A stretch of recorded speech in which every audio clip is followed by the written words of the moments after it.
Good morning. Welcome to Southeastern 16's baseball live stream. I'm your host, Chris Lee, joined by Graham Ezman, Graham Doty, Alfred Ezman. Boy, we're working on a little lack of sleep at the moment. We are traveling. We're getting ready for baseball. Gentlemen, here's how you know it is time for SEC baseball. When you wake up, you take your dog for a walk, the ground is frozen.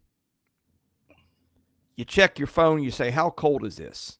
And it says, it's 22 degrees. And it feels like it's 17. I feel like it does this every year. Like we get that little warm spell, and just when baseball gets here, that's what we get.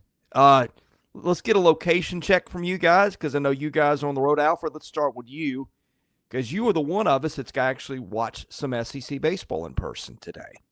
Yeah, down here in Arlington for the Shriners Children's College Showdown. A lot of words there, but it's probably the premier event this weekend. Got Ole Miss on tap for the weekend, as well as Texas and Jim Schlossnagle and his new look Longhorns. Chris, I'm right there with you. It's, a beautiful 30, 25 degrees in Texas, because that makes sense. So right. Just perfect baseball weather. Thank God we'll be warm inside Globe Life Field. It won't be too cold in there, I won't think. Maybe a little, but a comfortable kind of cold going. But nonetheless, exciting stuff in Arlington. I can't wait for the games today and throughout the weekend. Graham, you are also in an SEC city. Well, actually, Alfred, you're not in an SEC city, but tell folks where you are and what your day is looking like. Yeah, I am in Fayetteville, Arkansas. So I had Arkansas Ole Miss women's basketball last night. It's baseball season. Just like you said, it's 20 degrees and the weather is so bad in Fayetteville that it impacts. They got a 4-game series with Washington State. So they're playing a doubleheader today. And first pitch is at noon Central. And I shared the same hotel as their opponent, the Washington State Cougars. So a lot of baseball players around, but everybody around Fayetteville and I'm sure around the SEC is excited and pumped for today. Well, let me tell folks what we got coming up. This is a mega stream. We're going to go probably around 2 hours. We're going to do our power rankings, which will serve a little bit as our season preview. We may get into all SEC teams. We'll take maybe your questions and your comments. Leave a super chat if you don't mind. We're just going to get you in the mood for baseball season, which shouldn't be hard. I'll tell you one thing, though. My one gripe with this, and I was asked this by Tony Basilio when I did his radio show yesterday. He said, Chris Burke says we need to move the season back 2 weeks. I agree with him. Look, I love my baseball as much as anybody else, but we're going to start this thing. Everyone's going to be frozen, which is not ideal for baseball. And look, I'm happy we're getting baseball today. Don't get me wrong. I just think that if you started a little bit later, because when we start SEC play here in a couple of weeks, what coincides with the first weekend of SEC on SEC series? It's the SEC tournament. You're running into March Madness. I just think you cost yourself something with the timeline of when you start the season. You could run it back. You could maybe have the College World Series July 4th weekend. You could have all kinds of fun with that. Now, I guess what it does is it interferes with the summer leagues perhaps, and maybe that's the objection. I don't really know. But the one thing I could change about college baseball would be that if you could move it back a couple of weeks because of the overlap with the other sports, and also the fact that, these teams have only been training continuously for a few weeks now. Now, I know off season, there's workouts, there's batting cages and stuff. But Graham, am I wrong? I feel like we could have a little better product if we just maybe push the line back a little bit. Yeah, I'm a big pros cons guy, literally writing on a sheet of paper. And I feel like this is one of those things that the pros far outweigh the cons. I mean, I think really the only con is what you touched on, is it will impact summer league baseball. And I mean, again, if you really think about it, only 8 teams make it to Omaha. So that's not going to be a large chunk of players that are playing all over the country in the summer league. So I'm with you. I think it will make life way easier. And like you said, could you imagine being in Omaha, the College World Series? I mean, they already do a fantastic job anyway, and make it on July 4th weekend. That just sounds incredible. Yeah. I guess the only con would be you're also not having much of a summer before, you go home for how many ever weeks, then you come back to start fall. I mean, I guess school is still part of a component too. Some days I wonder. Allegedly. Allegedly. Yeah. Yeah. Yeah. Alfred, tell the folks who are joining late, you're going to have live in-person coverage today. I think some people have hopped on since you said that. Tell again people where you are and what you're going to be doing today. Yeah, if there's anyone, any Texas or Ole Miss people watching us right now, I am in Arlington for the games this weekend. Ole Miss starts off the tournament playing Arizona today, and then Texas ends the day today playing Louisville. So I'll have coverage of those games today and just coverage of those two teams throughout the weekend. So very excited for that. Excited for Jim Schlossnagle and the Longhorns. Have some pitching injuries right now, some big ones, but I do think that offense is still going to be something to watch and something that will keep them competitive. And with Ole Miss, it'll be how Mike Bianco bounces back after a lackluster year last year. So excited to see what they can do this weekend against some very good competition outside of the SEC. We're going to get into power rankings in a minute, and we'll talk about each of these teams as we power rank them. So that is coming here shortly. But guys, let's Alfred, does one of you have the full schedule of games in front of us? Let's run down that with the times, the TV options, all the stuff that the viewers may want to know. Yeah, I got it right here. First game of the day, Georgia and Quinnipiac. Graham, you said that was in Wilmington. That was a tournament there, right? Correct. Yeah. Yes. That's the first game of the day. Following that, we got Kentucky and Lipscomb at 1 p.m. Washington State and Arkansas play each other in a doubleheader today. Graham showed us the beautiful sunny, nice, hot weather in Fayetteville that's going on. That's sarcasm. But they have a doubleheader, the Hogs, against Washington State. One game at 1 and then another at 4:30. These are all Eastern time, by the way. So just change it how you would with whatever time you're watching this from. Manhattan plays Mississippi State at 1 p.m. Eastern. Lehigh and Oklahoma play at 3. Purdue-Fort Wayne takes on LSU at 3. Missouri and Penn State are going at it today in Puerto Rico for the Puerto Rico Challenge. That game is at 4. Sacred Heart and South Carolina play at 4. Ole Miss, Arizona here in Arlington at 4. Hofstra goes to Knoxville to play the reigning national champion Tennessee Volunteers at 4:30. Kentucky and Lipscomb actually also have a doubleheader. They play again at 5. I didn't realize that. Along with Mississippi State and Manhattan. Man, so a lot of doubleheaders today.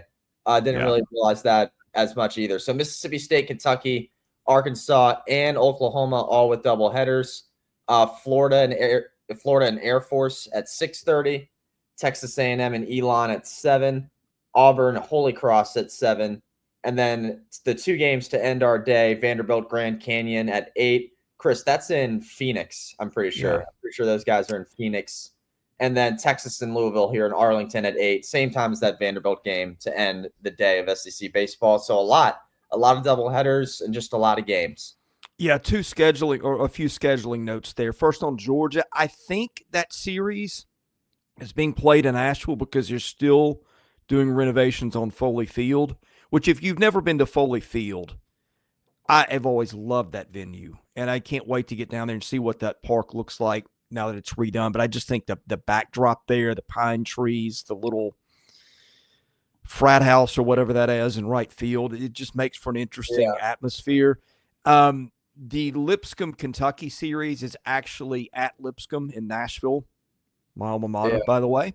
So I will not be going over to watch that one today because I'm going to be home watching stuff. But to be honest, I kind of wish I was.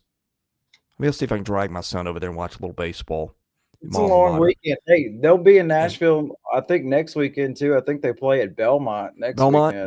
Yeah, let me check that, which is also they play Belmont. I'm not sure where it is, but anyway, I'll have to if one of you wants to look that up.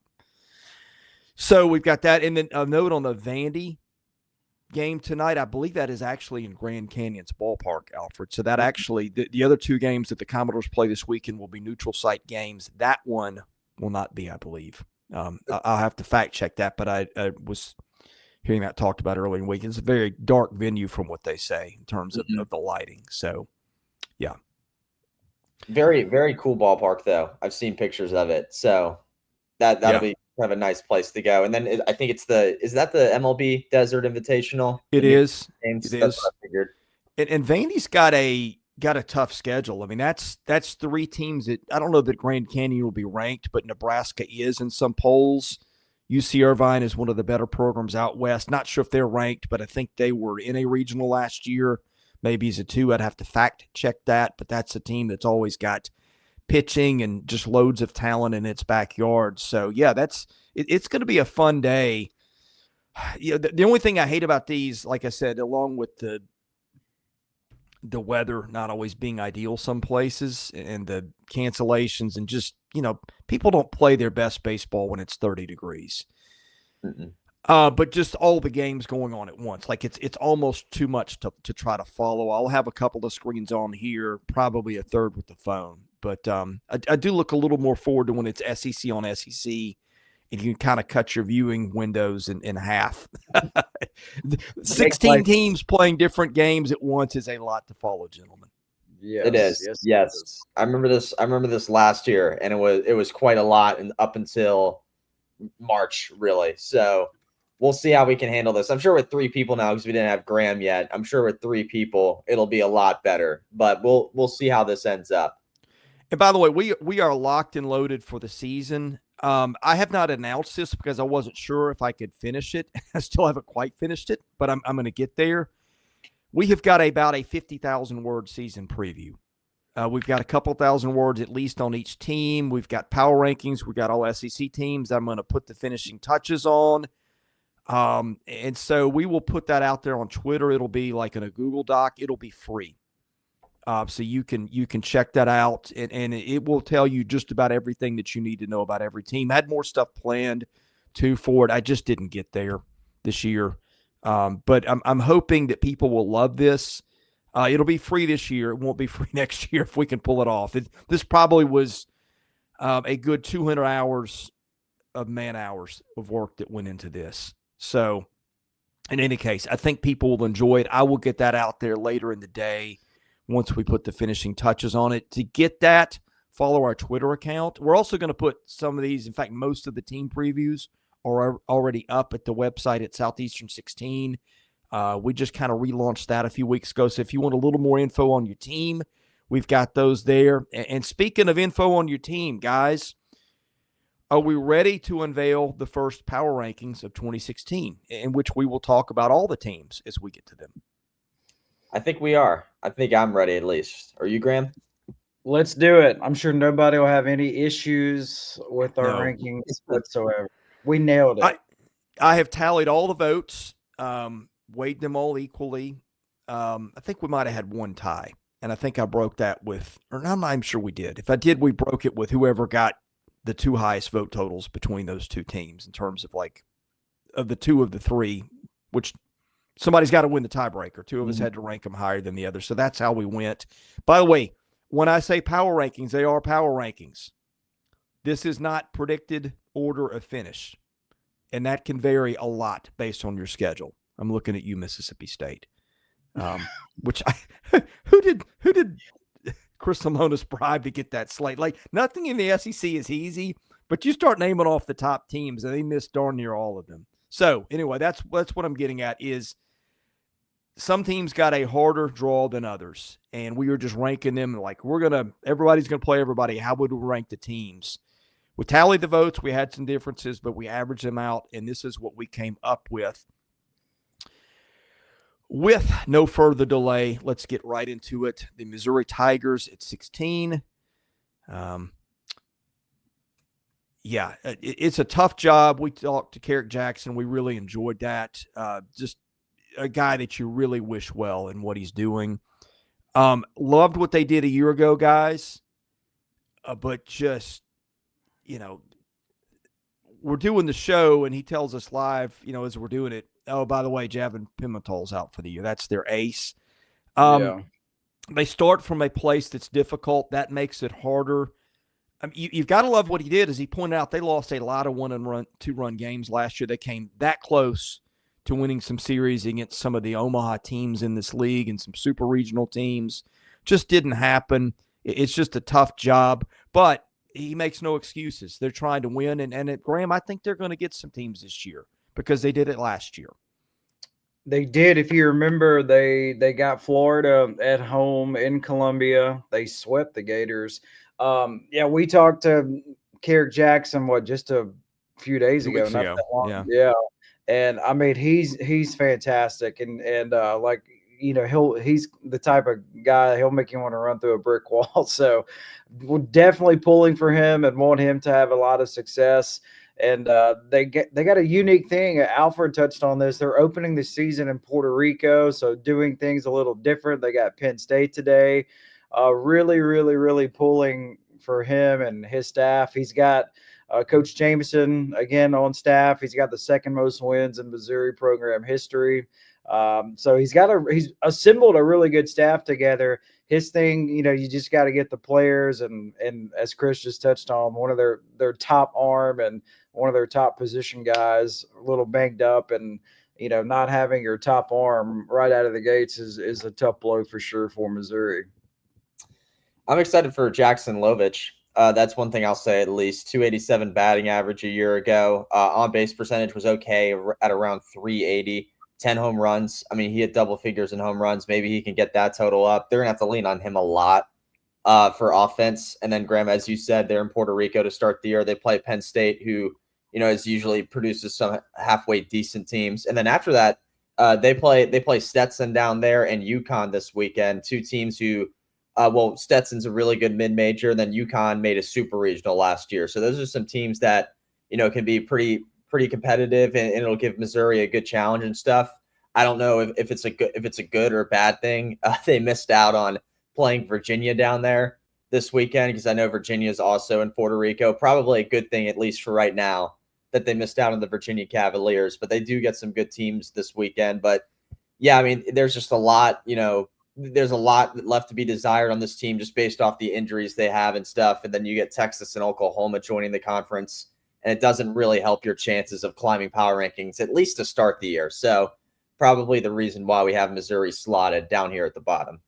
Yeah, I'll give you some guys to watch that I think are interesting. Jarrett Curtis, who was at Texas Tech a couple years ago, was kind of a part-timer for them last year, stole 14 bases. The guy that I think is their biggest star is Pierre Seals, whom Jackson had recruited when he was at Memphis. Last year, 10 home runs, 16 stolen bases created. I've got a runs created formula that I run that tells you, like, if you took all this guy's production and per 27 outs, what did he do? He created about 9 runs a game, which is excellent. So he's going to be playing probably in right for them. They got 2 transfers that are interesting. Garrett Goldbeck, who's going to be their shortstop. He's hurt, but he's a good player. Had a good year at Kansas City, Kansas Junior College. Caden Nicoletto had huge numbers as a JUCO kid. Sometimes they don't always translate, but 27 home runs last year. On the pitching side, guys, Daniel Whistler was a guy that was a real stud for them a year ago, a lefty who will probably be a high-leverage situational guy for them. Ian Lose has pitched before in this league and done okay at times. And Tony Newbeck, who didn't throw a year ago, he'll be back. That's an arm that when he is well, he's okay. There are some parts here, not as many as the other teams. Somebody had to be last. That's them. Could Missouri finish higher than that? Yeah, they could. Anyway, moving on to the next one. Graham, I'm gonna let you do this. I'm gonna leave the screen for just a second to plug in my portable heater, because I think it feels like the 22 degrees from the outside is starting to seep into my office. So, Graham, number 15, Ole Miss. Tell us about the Rebels this year. All right, so Mike Bianco met with the media earlier this week, and you can tell the game plan for Ole Miss this season is they wanted to get a lot of guys with a lot of experience, and you see that in the starting rotation and especially in the outfield. So starting rotation, you get Hunter Elliott back. What's that going to look like? We'll have to wait and see. He hasn't really pitched in 2 years. And then you got Mason Nichols, who's been an Ole Miss Rebel for a long time now and pitched in the National Championship Series against Oklahoma.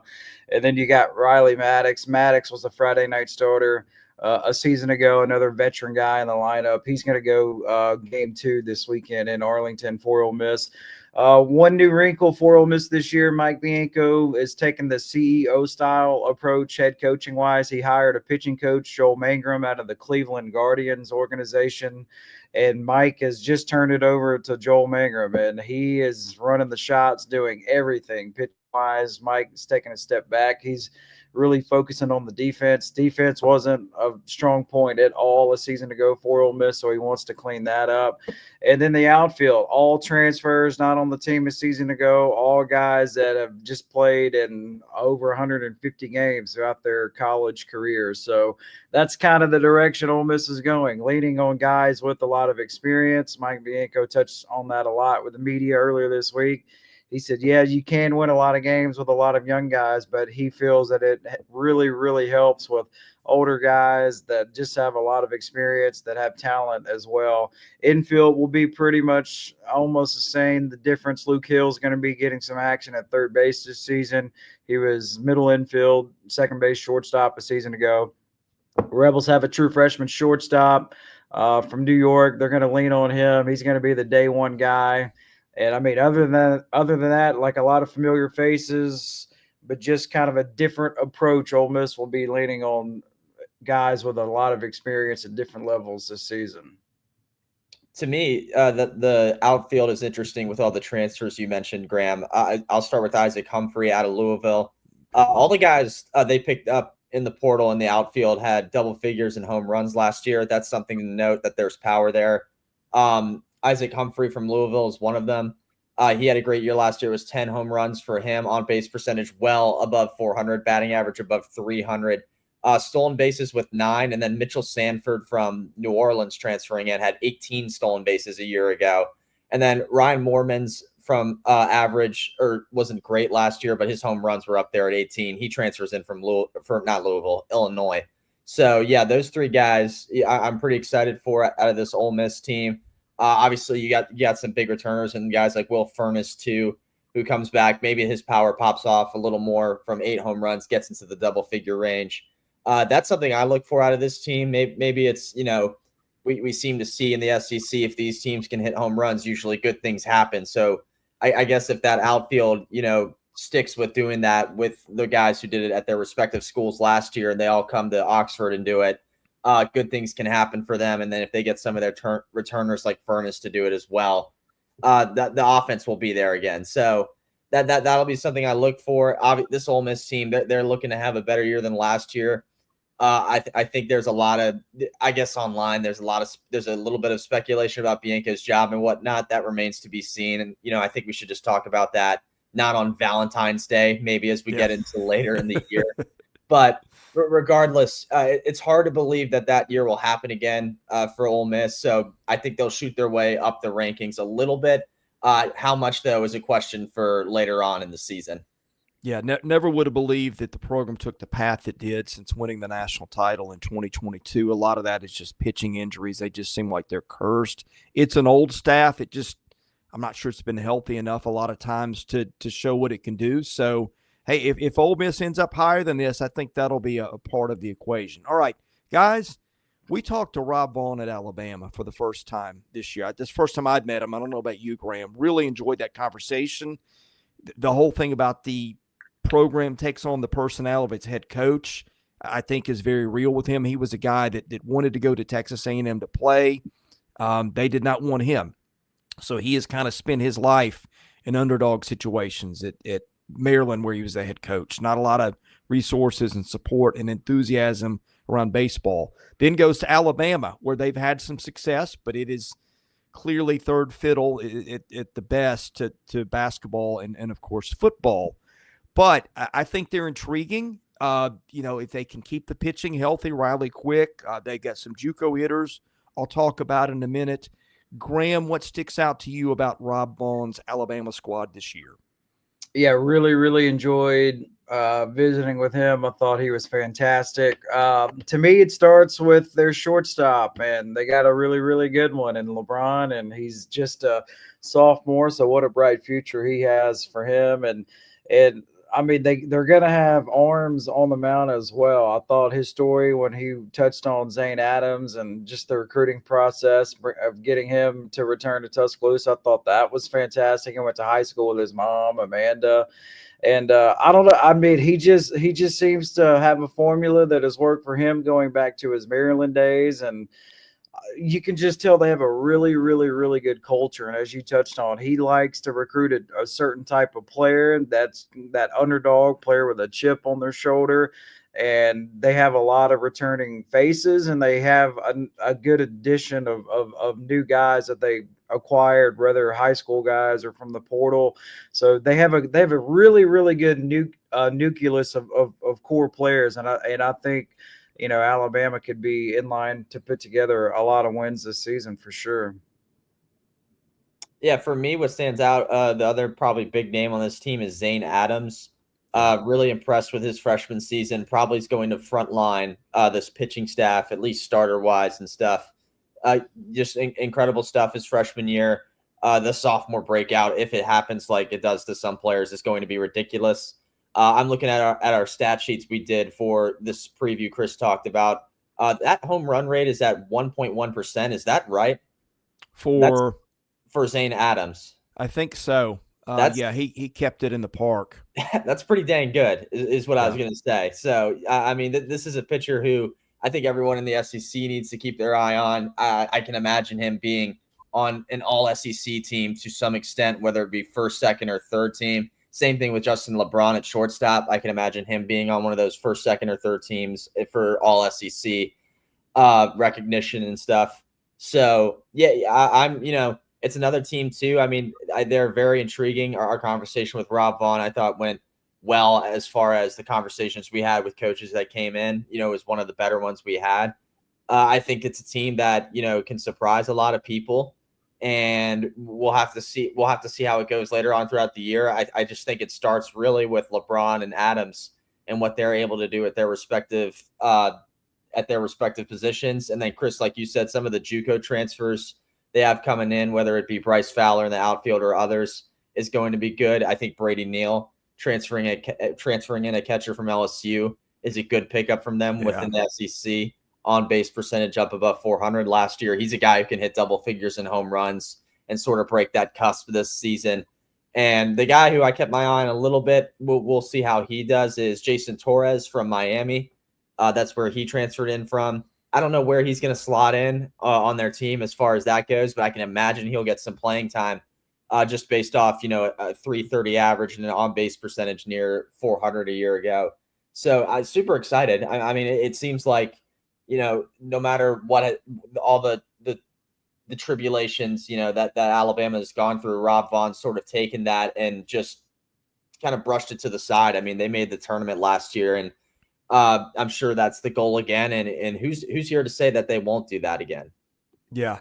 I mean, on paper, to be honest, guys, this looks like a tournament team to me. This is like our SEC basketball power rankings, where it's like, okay, which of the potential NCAA tournament teams do we rank 11, 12, 13, 14? It's really the same thing. The rankings at this point are not a reflection on the program as much as they are on what's around them. I could argue we got Alabama too low. Brady Neal was a stud catcher coming out of high school, was good at LSU. Is going to probably be one of the better catchers in the league. LeBron is maybe the best shortstop in the country. They brought in Brendan Norton, Garrett Staten, two guys that were mid-major players that were really good offensive players a year ago. I mean, you looking down their lineup, and all these guys pretty much hit last year.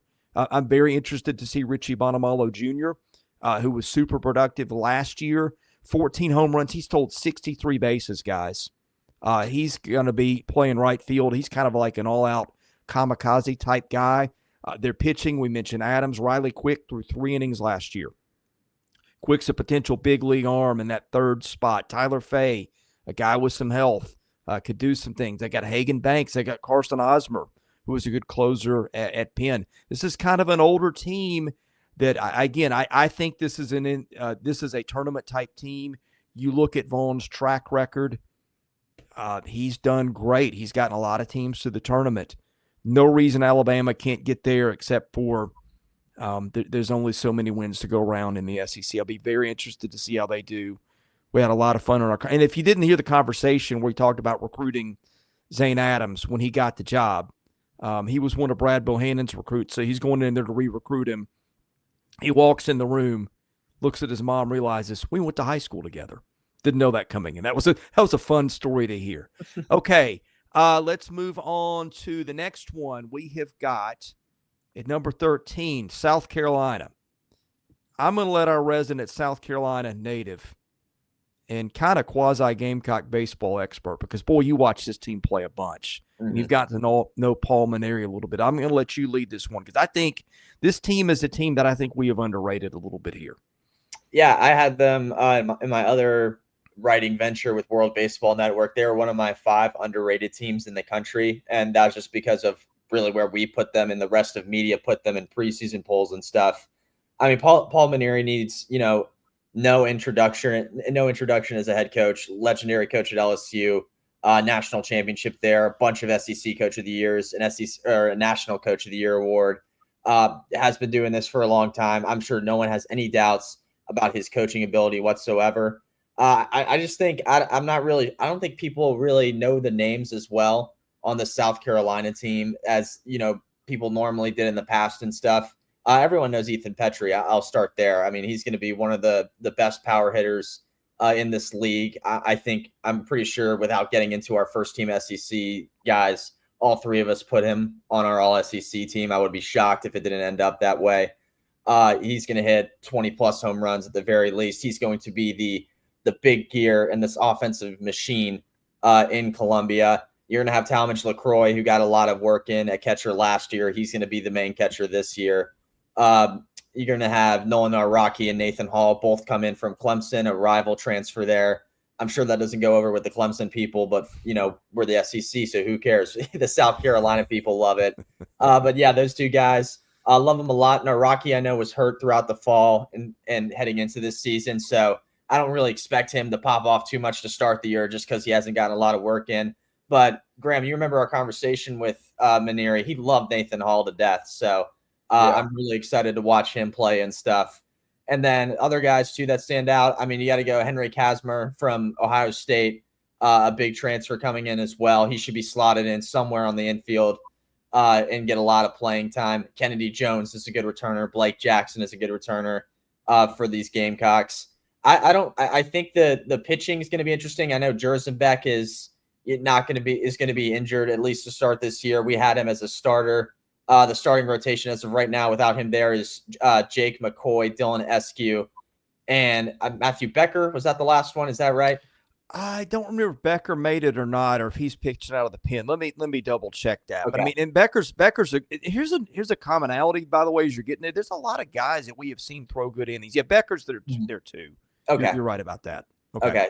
Yeah, and I'll finish what you were going to say. I mean, we saw a lot of these guys were pretty decent last year. I think Parker Marlett out of the bullpen is going to be a guy who gets a lot of relief work in, one of the main ones at least. I guess because he's not starting, that's probably what Roman Kimball's going to end up doing as well, is just like long-range relief work for this team. That remains to be seen, but that's just another arm to name and to keep an eye on. Jarvis Evans was a really good transfer from Georgia. I like that they got. He's just another guy, to slot in here and take a look at. I mean, 26% on the strikeout rate. He kept home runs. He kept the ball in the park a little bit. They got Wyatt Evans coming in from Tennessee deep into that bullpen. There's a lot of options for the South Carolina team when it comes to pitching. And once they get Jerzenbeck back, I think it all will start to stable out at some point. So I do think right now, it's a team that can definitely work their way back up these rankings a ton.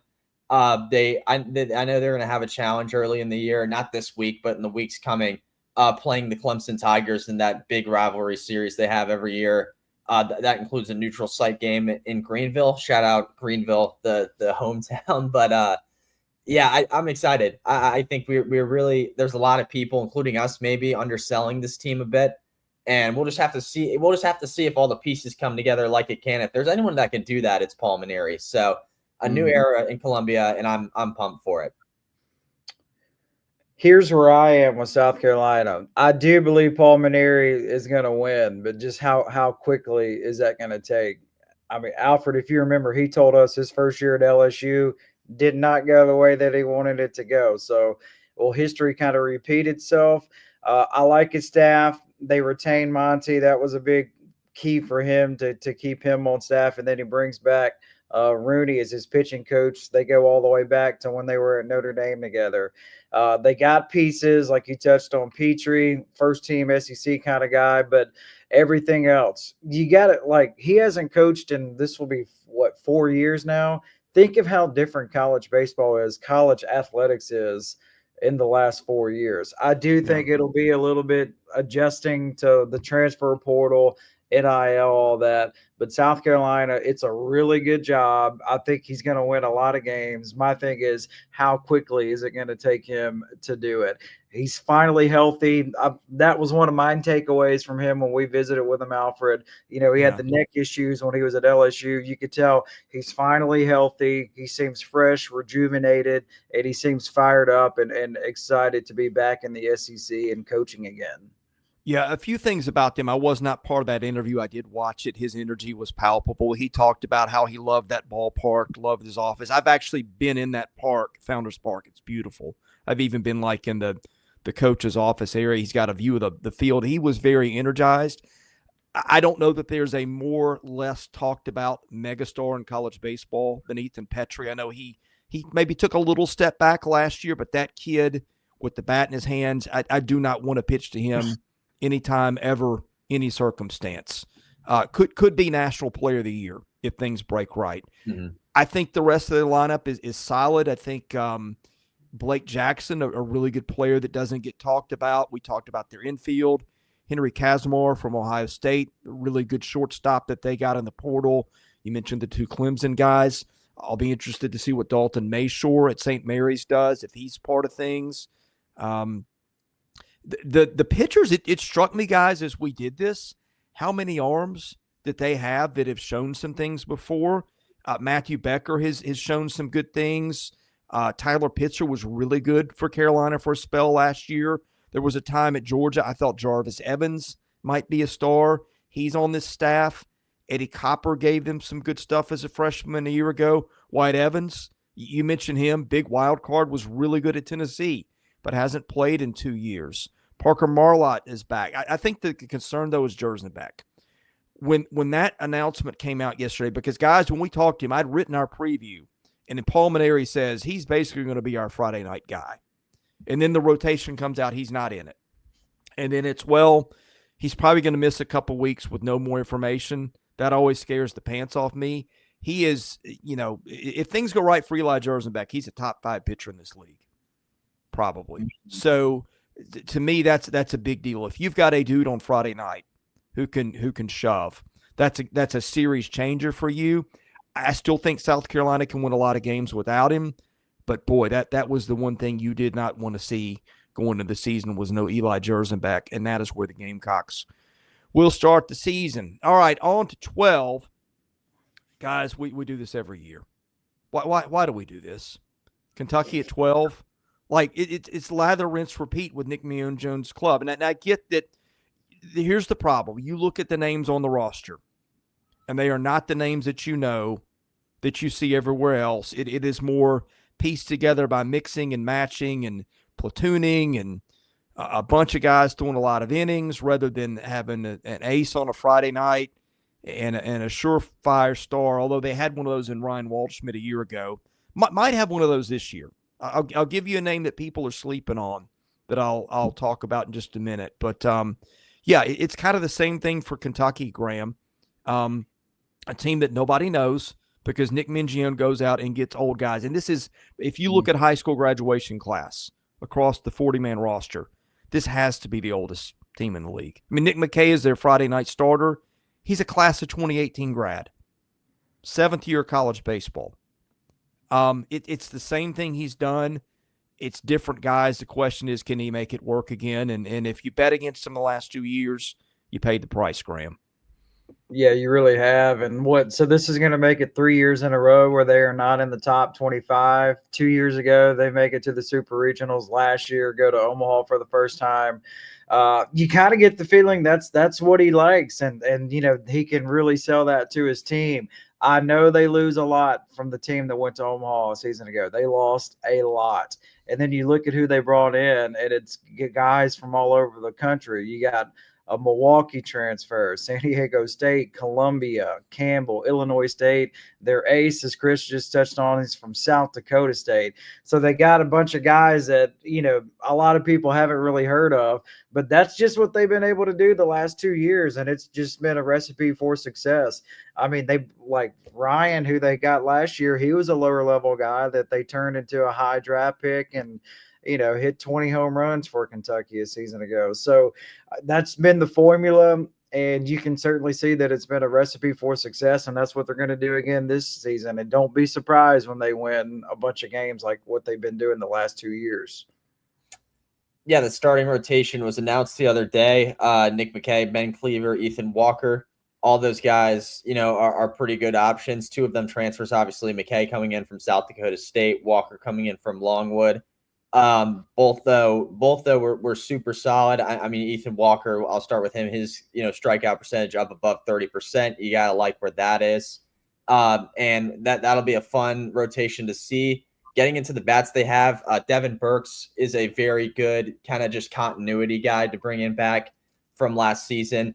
The average and pure hitting stuff isn't necessarily something that jumps off the page. His stolen bases do, and Kentucky loved doing that last year. He had 19 a year ago. And then, Luke Lawrence, they were bringing from Illinois State, 10 stolen bases. Looking down the list, Will Marcy from Memphis, 13 stolen bases. Sean Montoya coming in from San Diego State, 10. That's the thing. I think if Kentucky plays their brand of baseball again, it's just a nightmare to deal with and compete with. And it's that small ball, get on base, steal base kind of stuff. And that's what a lot of these guys sort of bring to the table. And then we can't, Tyler Bell again is just such a big story with them. I couldn't imagine Kentucky at least a little bit ago bringing back a guy who was picked high in the MLB draft like Tyler Bell was. And they did that. So, I have a feeling Kentucky won't be 12 on our list for too much longer. Yeah, I mean, it's obvious he loves Devin Burks. He talked about him for a long time. The guy that I said I think is a star that nobody's talking about potentially, Cole Hage, who transferred him from Columbia, right-handed hitter. The Ivy League has brought a lot of really good transfers to the SEC the last couple of years. I'm thinking particularly at Texas A&M, which is, by the way, got another one. We'll talk about them in a minute. But last year he hit 329, slugged 658, and had an on-base percentage of 471. And that is the Ivy League. That is not the SEC. I get it, but that's a good league. They put out major league ball players sometimes. So I think it was quality competition. They also play a lot of the heavyweights in the out-of-conference portion. I just got guys all over the roster that played a ton of ball a year ago. I mean, if you're looking at guys that graduated high school 18, 19, 20, 21, I don't think anybody's got more than Kentucky. McKay in that Friday night spot, the transfer from South Dakota State is very interesting, keeps the ball in the yard. You mentioned Ben Cleaver. That's a guy they were high on a year ago that just could not find as much of a role with all the other guys. I think he pitched in the SEC tournament a little bit, if I remember correctly. They love Robert Hogan. You got Jackson Novey, Evan Byers, guys that have pitched a long time. You got Simon Gregerson, who was kind of that jumbo closer at Indiana State. Parts was the recipe last year, and lots of them. Lots of versatility, lots of handedness, both in the rotation and in the lineup. Again, he's done it again. And it's a sign of the times, as you mentioned, when you get a kid like Tyler Bell, who was taken second round for the Rays. I think the slot bonus there was $1.3 million. When you get a switch-hitting shortstop of that caliber, it's a seven-figure contract guy to Kentucky. You are really persuasive in your arguments. And, hey, if you watched him get to Omaha last year, you can understand why. All right, again, these are power rankings. These are not preseason predictions. We do not adjust for the schedule. We just rank the teams. This team is getting higher ranked in the rankings than we've got them here. It has also got hands down the easiest schedule in the league. That's Mississippi State. In my opinion, the most confusing team to rank, Graham, for a lot of reasons that we'll unpack. Yeah, certainly. Well, To me, it kind of starts with pitching. They lost a lot of, especially their starting pitcher from a season ago. So, what does that look like this season? I think we'll kind of wait and see. Like, Lamonis met with the media this week, and uh, it sounds like they have a lot of options that they can use, and it's kind of up for grabs. But this opening weekend, I mean, they're going to lean on a guy like Stone Simmons, and he hasn't really pitched in 2 years. He's finally healthy, and he's going to get his shot this weekend. But for Mississippi State, when you look at it, they just bring a lot of new players in, and a lot of like guys with lower level experience. And how will they make the switch to the SEC? We'll wait and find out. One of their big hauls is Ace Reese, the Houston transfer. I know Lamonis is really, really, really big on Ace Reese. Like, they had to fight to win that recruiting battle, and they did get it, so they're going to lean on him. They do have Hunter Hines. He's back at first base. Dylan Cupp is back as well, so he's an option on the infield. To me, it's interesting with them. They got a couple of guys that are going to be two-way players. Noah Sullivan, the South Carolina upstate transfer. What exactly does that look like? Is he going to pitch more? Is he going to hit more? We'll wait and see. But one of their new arms they brought in, Jacob Pruitt out of Indiana State. Indiana State has had a lot of success in the Missouri Valley Conference the last couple of years. How much action does he get? So, to me, they're just a mix of, like, they brought in a lot of guys from a lower level, and how is that going to combine and gel, and what's the season going to look like for Mississippi State? Chris touched on it, their schedule. Good job if you're a Mississippi State fan. They got a lot to be excited about with the schedule that they got. It's never a gimme in this league, but you certainly got to like what you see schedule-wise if you're a State fan. For me, a standout player is Bryce Chance. I know before we got on here, we were talking about Hunter Hines and what he can do. The other big returner in the lineup is Chance, and 286 average a year ago, 370 on base percentage, 8 stolen bases, 6 home runs. You feel like if he can eclipse and get in the double figures in home runs, and maybe the same for stolen bases, that will help that lineup a ton. I know they expect big things out of Hunter Hines, but if they could get that from Bryce Chance too, I'm sure that's something State fans will love, and Lamonis would love as well. And then Pico Cone, is the returner to that everyone I feel like would know to the State staff, and I know injuries have plagued him a bit. But I think if State's pitching is going to be anywhere near solid, it's going to have to come from him a lot. So. Again, this is another team that can definitely climb their way through the rankings by virtue of, Graham, as you said, their schedule. I think a lot of it kind of leans on Cone, Chance, and Hines, their returners, just, on how much success they have. So that's really what I look at about this team. Yeah, I think they're confusing for a lot of reasons. I'm going to give you the positive first. Like, they've got some guys last year that I don't think could have possibly – they're going to do much better than they did last year. Specifically, I'm talking about Ross Highfield, who was a top 100 recruit out of high school. Same thing with Bryce Chance. Highfield didn't hit at all last year. I think there was an injury there. I think he's better, and I think they're really happy with him. Dylan Cupp was a shortstop that they were probably, you kill to get a guy like that through the draft. You see a lot of guys take a big jump freshman to sophomore year. So, like, if we're sitting here at the end of the year, and Dylan Cupp is a first-team All-SEC guy, wouldn't be the craziest thing we've ever seen. Nolan Stevens is a talented sophomore for them, another highly rated guy. Ace Reese, shortstop that a lot of teams would have loved to have last year. Hines, the production has gone down 3 years running, but it probably just by dumb luck, if anything else. Not to say that.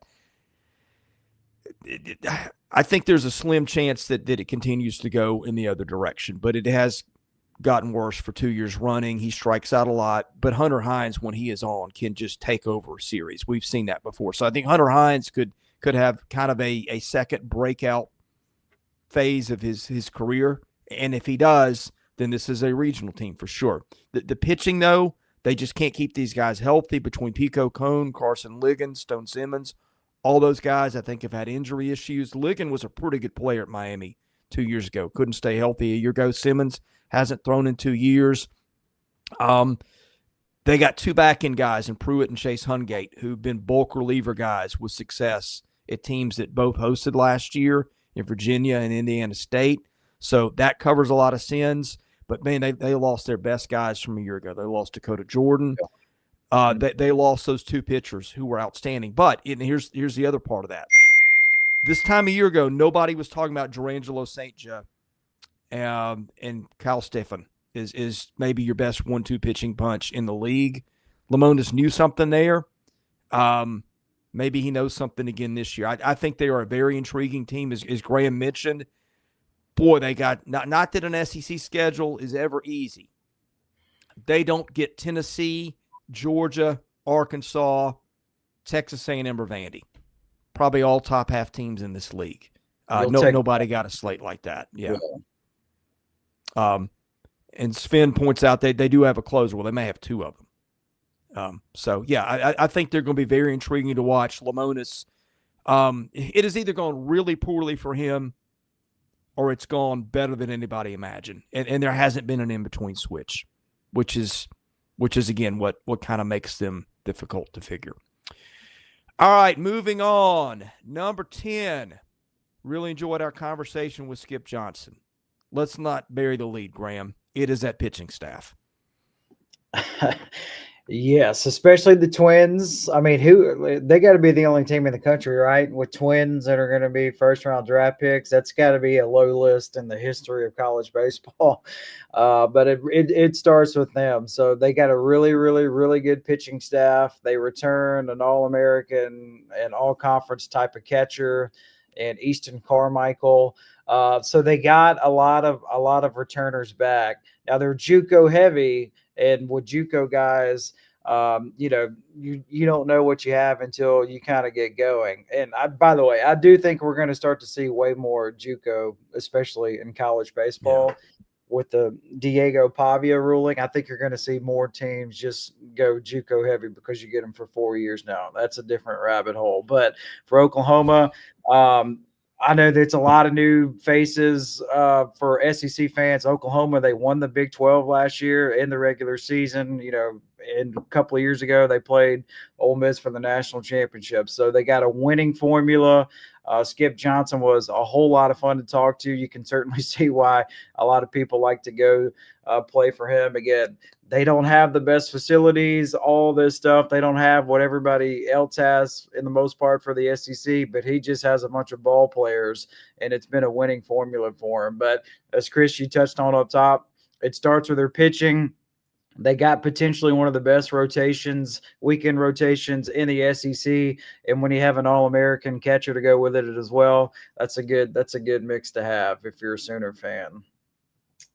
Yeah, I mean, I told you guys, I sent it in the other day. My eyes lit up looking at that starting rotation of Kyson Witherspoon, Malachi Witherspoon, and then Cam Johnson, who I love and rave about from LSU. I think as Chris sent me, off air the other day, if he hits strikes. If he does hit strikes, this is one of the best staffs in the best rotations in the SEC by a mile. That's enough to carry them a good length of the way. Now, I think the lineup is something everyone should keep their eye on. There's their really good hitters throughout it. Easton Carmichael is someone who has pretty decent draft stock, at the catcher position. Jason Walk and Jackson Willits are guys who are returning in as well. Willits is a good switch hitter they have that had double figures in home runs a year ago. It's the JUCO, as Graham said, it's the JUCO heaviness. If that, if that works in their favor, this team can sit in as a top 10 SEC team for most of the year. It's just about if that comes into fruition. So really, that's kind of the answer with this team. But the pitching really strictly can carry them a good length of the way. So I'm excited for that. Yeah, I think the pitching, I mean, Kyson Witherspoon is going to be a first round. I'm not sure that Malachi is, but he's probably going to be a top 5 round guy and could be. They allowed a lot of base runners last year. So that's one thing to keep an eye on. It's kind of more potential than refined production at this point, and you're moving to the SEC. So that's going to get tougher. They've got a kid, a JUCO kid, Cade Crossland, who's going to be a big factor for them.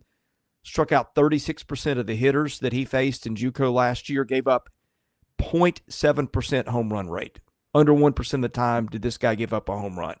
You just don't see that much at any level of baseball. They got Cam Johnson. Cam Johnson might be the biggest wild card player in the league, guys.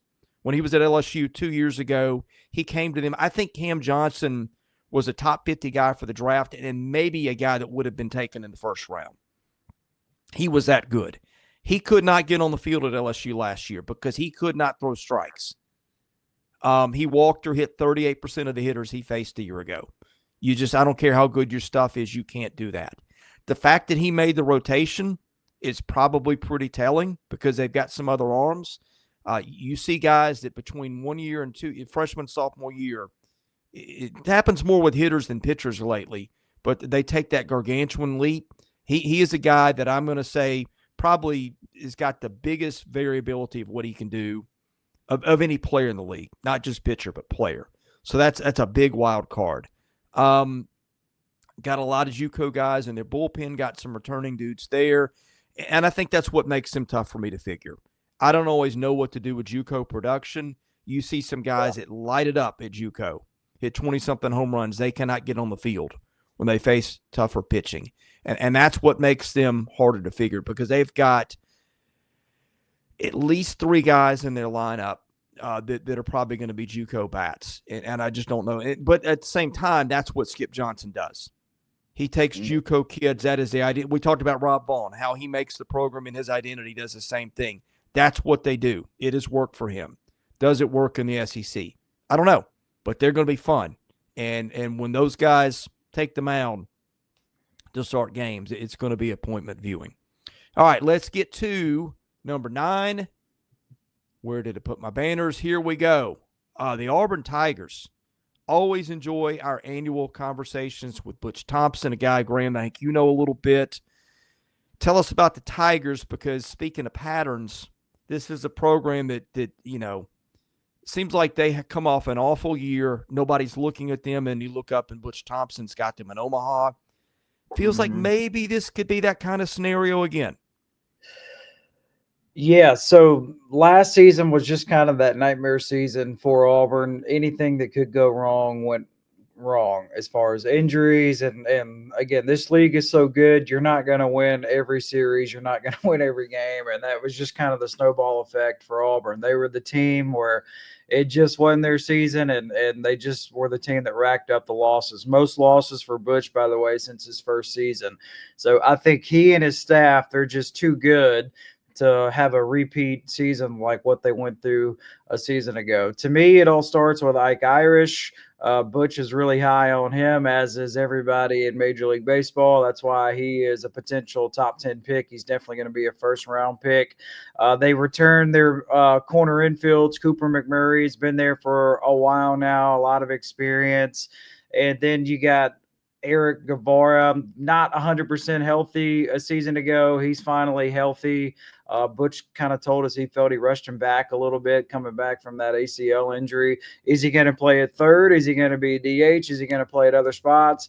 We'll wait and find out, but he is going to be in the lineup, and that's good news. And, I mean, then you just got other guys that just have a lot of experience in this league, like Derek Fabian has been around in this league for a while now. He's going to play. Kel Strickland as well. And then, to me, their big get, guys, was Fisher from Florida. Cade Fisher is going to be an arm that they lean on big time. Let's just say Fisher had a lot of options to choose from when he entered the portal, and he ends up at Auburn. And it ends up at Auburn for a reason. New ballpark. I saw they were – or not new, but they renovated it.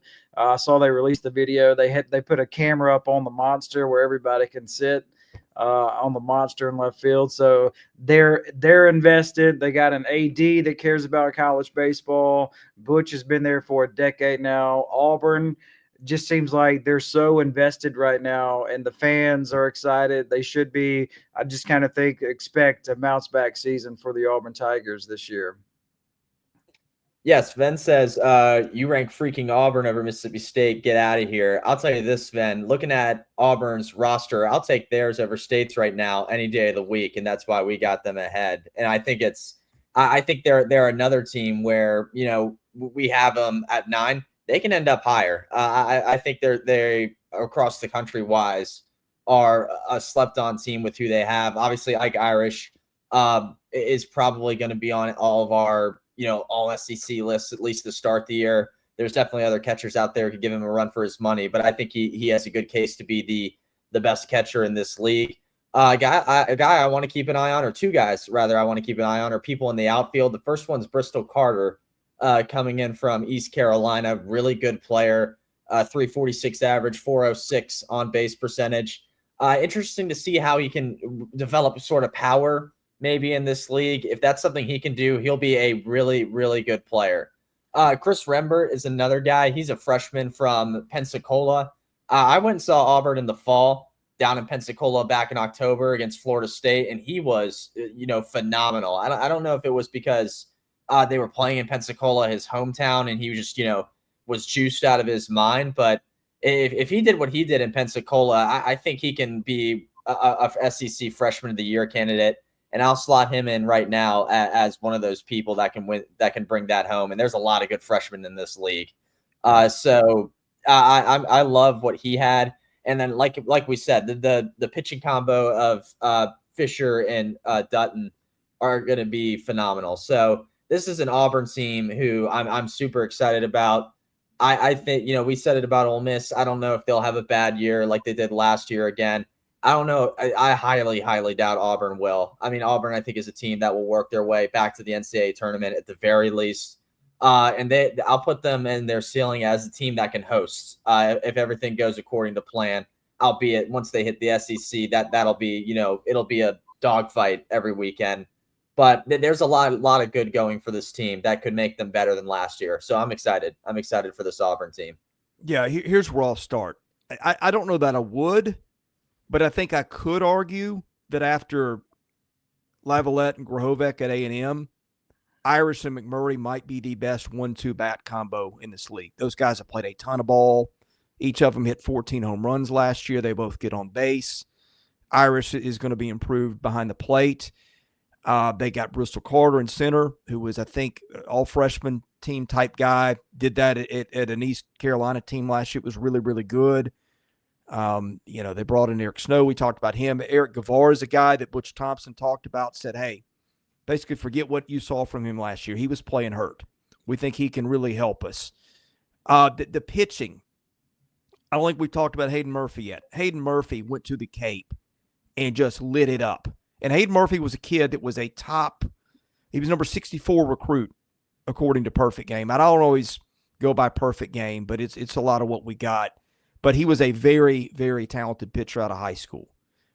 He went to the Cape. He struck out 28 guys, only walked 6 in 18 2/3 innings with the 2.89 ERA. That could be an end-game guy for them that rivals anybody in the league if that's legit. And Butch Thompson seemed to think it was. They had got arms that had pitched a lot before. John Armstrong, tough arm angle. Carson Myers, lefty. Connor McBride, Cam Tilley. Tilley was a really highly rated guy out of high school, too. They got Mason Cook from Creighton, was a closer there, and a really good one. Ryan Hetzler closed at Cal Baptist. Don't know what kind of role he has. But they have got a lot of – you look down at their bullpen, they got a lot of guys that are names we know from seeing him pitch the last few years. They are not always elite arms, but he can mix and match. This, to me, feels a lot like the teams that he's had that everybody was sleeping on. They got a couple of headliners. They piece it together out of the bullpen. Now, my concern is that rotation. I don't know that Cade Fisher, I mean, when it was on, it was great, but it wasn't always on.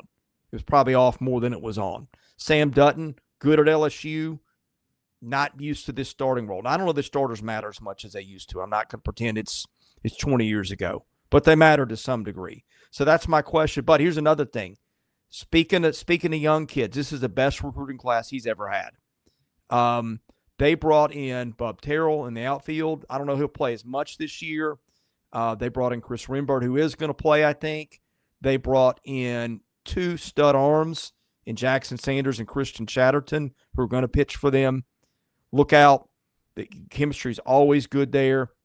He knows how to manage the team. He knows how to get Auburn poised for the postseason. If you sleep on Butch Thompson, do it at your own peril, because like Nick Mingione, he has done this time and time and time again. People sleep on Auburn. Sometimes it really pops. Could this be the year? I think there's some reasons that it could. All right, number 8. Not used to seeing these guys in this spot, but it feels about right. The Vanderbilt Commodores under Tim Corbin, who've been down for a couple years, still have got that 18-year NCAA tournament streak. Graham, when you look at the Commodores, what stands out to you here? To me, they're just going to be so consistent. I mean, as always, like you just said, 18 years in a row to make the tournament. That is remarkable. You would think, one bad season they would have the nightmare season like Auburn a season ago with injuries and just not going their way. But they're just so steady and consistent under Corbin. A lot of familiar faces. Yeah, they did add some guys as well, but I mean, arms wise, you got JD Thompson. He's back, and just a lot of guys. They're always going to have arms. They always do under Corbin. They have their formula, their identity. You kind of know a Vanderbilt team and program when you see it. One of their new additions, they got a middle infielder from James Madison that hit 15 home runs a season ago. How much does that translate? We'll see. Sunbelt, by the way, it's a good conference. They had 4 teams make the regionals a season ago. So, I mean, it's not an awful conference baseball wise, but to me, you just kind of know what you get with Vanderbilt. They're always going to be in the mix. They're always steady. They always have arms. It wouldn't surprise me if they finish top 3, but they're never going to be down towards the bottom as long as Tim Corbin is there. Yeah, the really good pickup for me that I've realized is more and more as time's gone on was Cody Bowker at Georgetown. Really good pitcher there up in DC. 3.00 ERA. Strikeout percentage right around 30%. He kept the ball in the park a pretty good bit at 2% with the home run rate. I'm excited for him. The returners, I think, up and down the lineup are going to do a lot of damage. I mean, you think Jonathan Vastine, RJ Austin, Braden Holcomb, Jaden Davis, all those people, really coming back in. It's just going to make this team that much stronger because of the continuity they sort of have. The tournament result last year for this team, I know, kind of stings a little bit in that Clemson regional, but I'm sure with who they're bringing back in, there's sort of revenge on their mind with those players. And I think those little additions they made, like with Bowker, are going to make them that much more potent. And as it's always been since Tim Corbin's been there, it's not going to be fun playing Vanderbilt when you do play them. So, yes, certainly a team who I think as much of a challenge as it will be with how good this league is. Hard to believe that they won't be in the top half of the league for most of, if not all of the season. All right, I'll give you what I think is the good and the bad of them. Or maybe the cause for hope and the cause for concern would be a better way to put it. They get Chris Maldonado back, who was a really good hitter for them 2 years ago, basically missed all of last year at first base. That gives them some of the pop that they were missing. Brody Johnston at third could be a national freshman of the year type guy, maybe even their best hitter, which is crazy to say. They got Jonathan Vastine back at short. That was like adding a top 10 transfer. He could have easily taken the money and gone. Or RJ Austin in center, which is where he's going to land, is kind of a utility guy for them, but a really good baseball player, top 60, 75 prospect for the draft. Jaden Davis was hurt last year. They can get better things out of him. Braden Holcomb, I mean, if we're just walking in a room and picking out the guy that looks most like Mark McGuire, that he's probably the guy in the league. The pitching, Chris McElvain, they were lucky to get him through the draft 2 years ago. Elite talent. JD Thompson, top of the rotation. Not an overpowering guy, and did have the issue with the substances got caught with, so we'll see how that goes with more enforcement this year. They got 8 arms on the staff guys that pitched in the Cape last year, including a bullpen full of sophomores who are pretty good, particularly Miller Green. Now, here's the concerns that I have about them. Still not sure the lineup is up to par with the top maybe half in the league. Johnson starts the year hurt. You mentioned Mancini. He starts the year hurt. Don't know if they're going to have those guys available. I think they're hand injuries. Guys, when you have a hand injury, sometimes that can kill a year. So I'm a lot more concerned about them in that regard than I was a week or two ago before that popped up. And their pitching is good, but it's not I don't think it's not the Carson Fulmer, the Kyle Wright, the Kumar Rocker. I think this team is still a pretty high floor team with the injuries, but I'm not sure they can make that upper tier. They might be a year away. This is a good young roster if he can keep it together. All right, let's move on to number 7, the Texas Longhorns, who I think we've got higher in our power rankings than most of the pollsters have them in the national polls.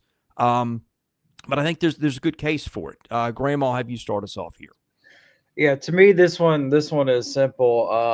They got one of the best coaches in college baseball, Schlossnagle. I mean, he's never awful, and so now he's at a place where he is comfortable, and he just feels that he's gonna win at a high level. And you look at the history of Texas and how many trips they've made to Omaha. This is a sport that they care about in Austin. So I think they're going to win a lot of games. Could they win the SEC in year one? We'll wait and find out. But I kind of think, maybe he is a year or two away from competing at that level, but they're still going to be in the mix, guys. And as far as like pitching wise, they got Max Scrubs, Ace Whitehead, 2 returners.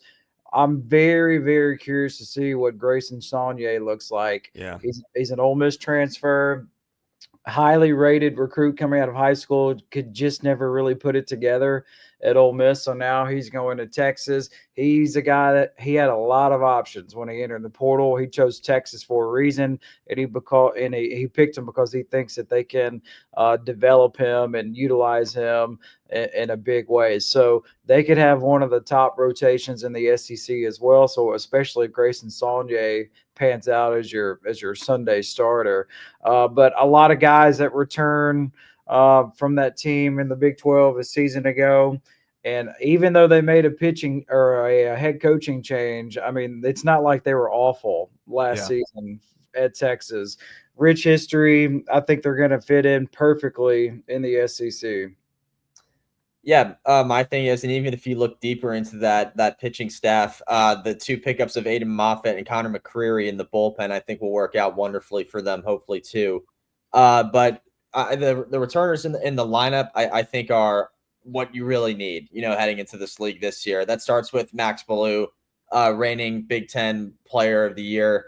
I have him. Spoiler: I have him on my All SEC team for the preseason heading into this season.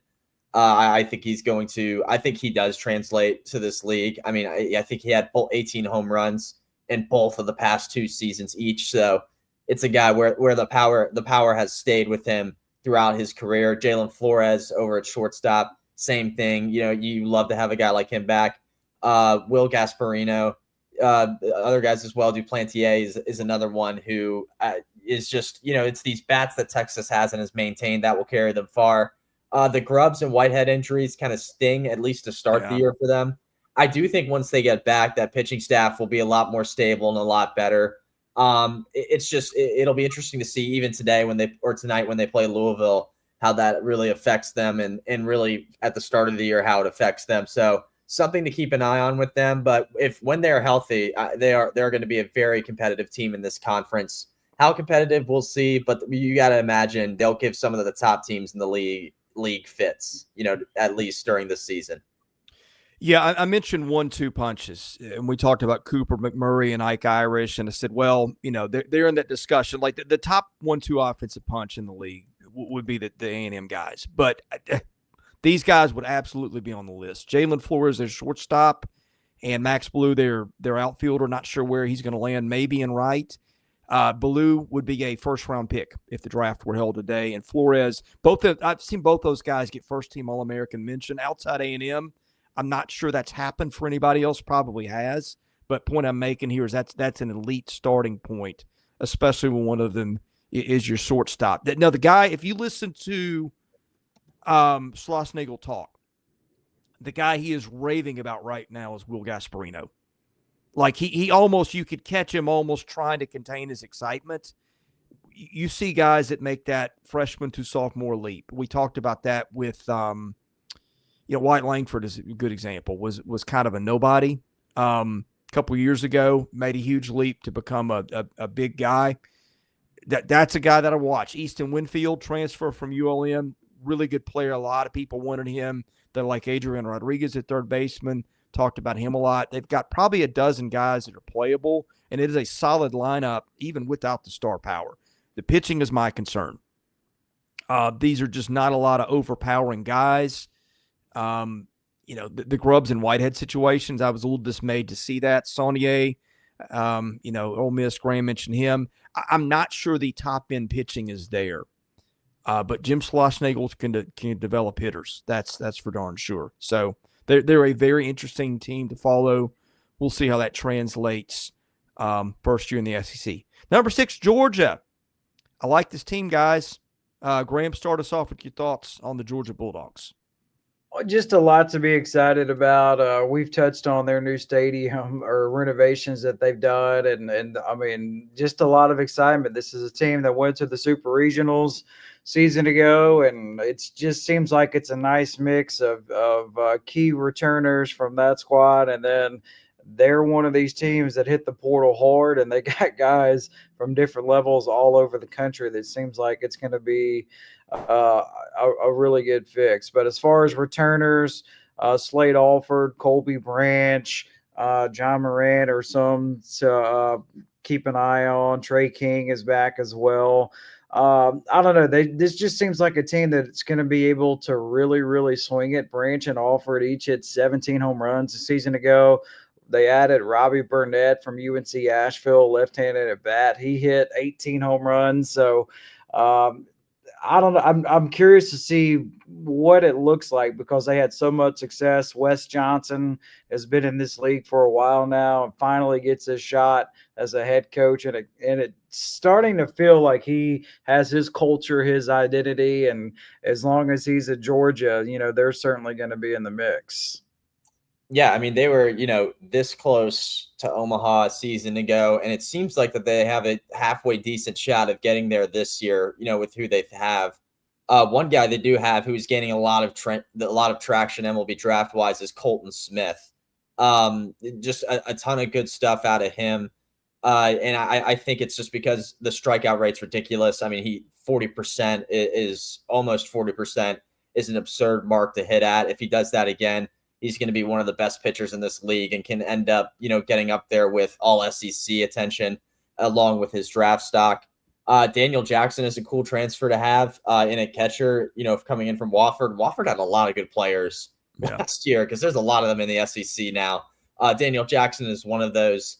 357 batting average, 460 on base percentage, and then double figures in home runs. Obviously, Wofford and the SoCon is a lot different than Georgia and the SEC. But I'm a little excited for him. The other good transfer in the lineup I liked was Nolan McCarthy. I liked him in Kentucky a lot for his defense and stuff, and even his batting was pretty good as well with a 288 average, on base percentage of 380, and a lot of stolen bases. There's a few people in this Georgia team who steal the base a lot. Robbie Burnett from UNC Asheville stole a ton.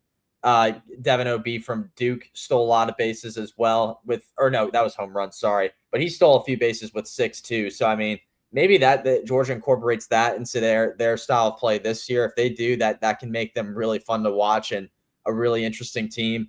It seems like, maybe if not this year, the next few years, Wes Johnson gets this team to Omaha at some point, but it's coming. It's sort of like building. Yeah. And it could even happen this year. I mean, I would not rule it out for them at all. Alfred, I believe you've got a bolt to get to the ballpark. I do. Yeah. Yes, sir. So just a reminder for everyone watching, in case it's anyone new, I'm down here in Arlington. I got to get there for the first game between Oklahoma State and Clemson, but SEC games after that with Ole Miss playing Arizona, Texas with Louisville at the end of the night. Super excited, super stoked for the baseball season. I'm sure we'll have recaps, if not tonight, tomorrow on the games that happened today. So really looking forward to this season. Great talking with you guys. Chris, Graham, great talking with y'all as well. It's going to be a great year. I'm looking forward to it, and let's have a good year. Baseball's back. By the way, great view out your hotel window. You sent us the shot of there's a roller coaster outside your window across the street. I guess that's not running today, probably. No, unfortunately, it's not too sunny in Texas like it should be. It's freezing, so it's not open, and I can't go on it. But maybe next time when I work my way back down here. Bundle up on your way to the ballpark, my man. We appreciate you, and we'll catch you. We may do something tonight, depending on our schedules. Yes, sir. Sounds good. Thank you, guys. All right, that leaves us to Graham and I to talk about the rest of these guys. Thoughts on Georgia? I remember. Did you get in your thoughts on Georgia?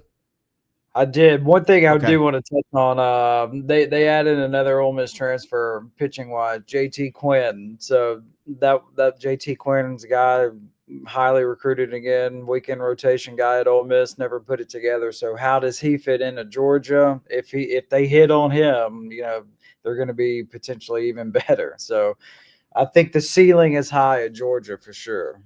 Speaking of late ads, have we done a Dylan Goldstein check? They sneakily added him in the offseason. I think this all stems from the Pavia ruling, but he was like a regular for them in the outfield. I mean, they got like 49 outfielders who've hit before. So it's kind of, I don't know how much it moves the needle when it's another one of guys. Like you've got guys, but it doesn't hurt. I mean, this team, Graham, I mean, I don't know that it matters, but like when you get to like guys 20 to 40 on the roster, and it matters when you get injuries. They may be as good as anybody. It is amazing the depth that they've got.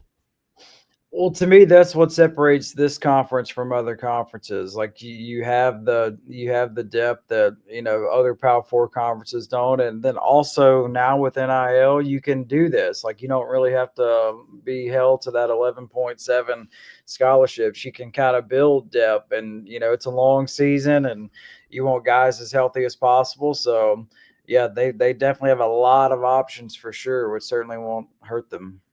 Yeah, I mean, just running through their roster, they got a platonic catcher. One of them is Daniel Jackson from Wofford, one of the better offensive catchers probably in the country. Had an OPS north of 1,000 easily. 460 on base, 599 slugging, 12 bombs a year ago. They got Ryan Black from UT Arlington who'll play in the infield. The Zabrowski kid from Miami.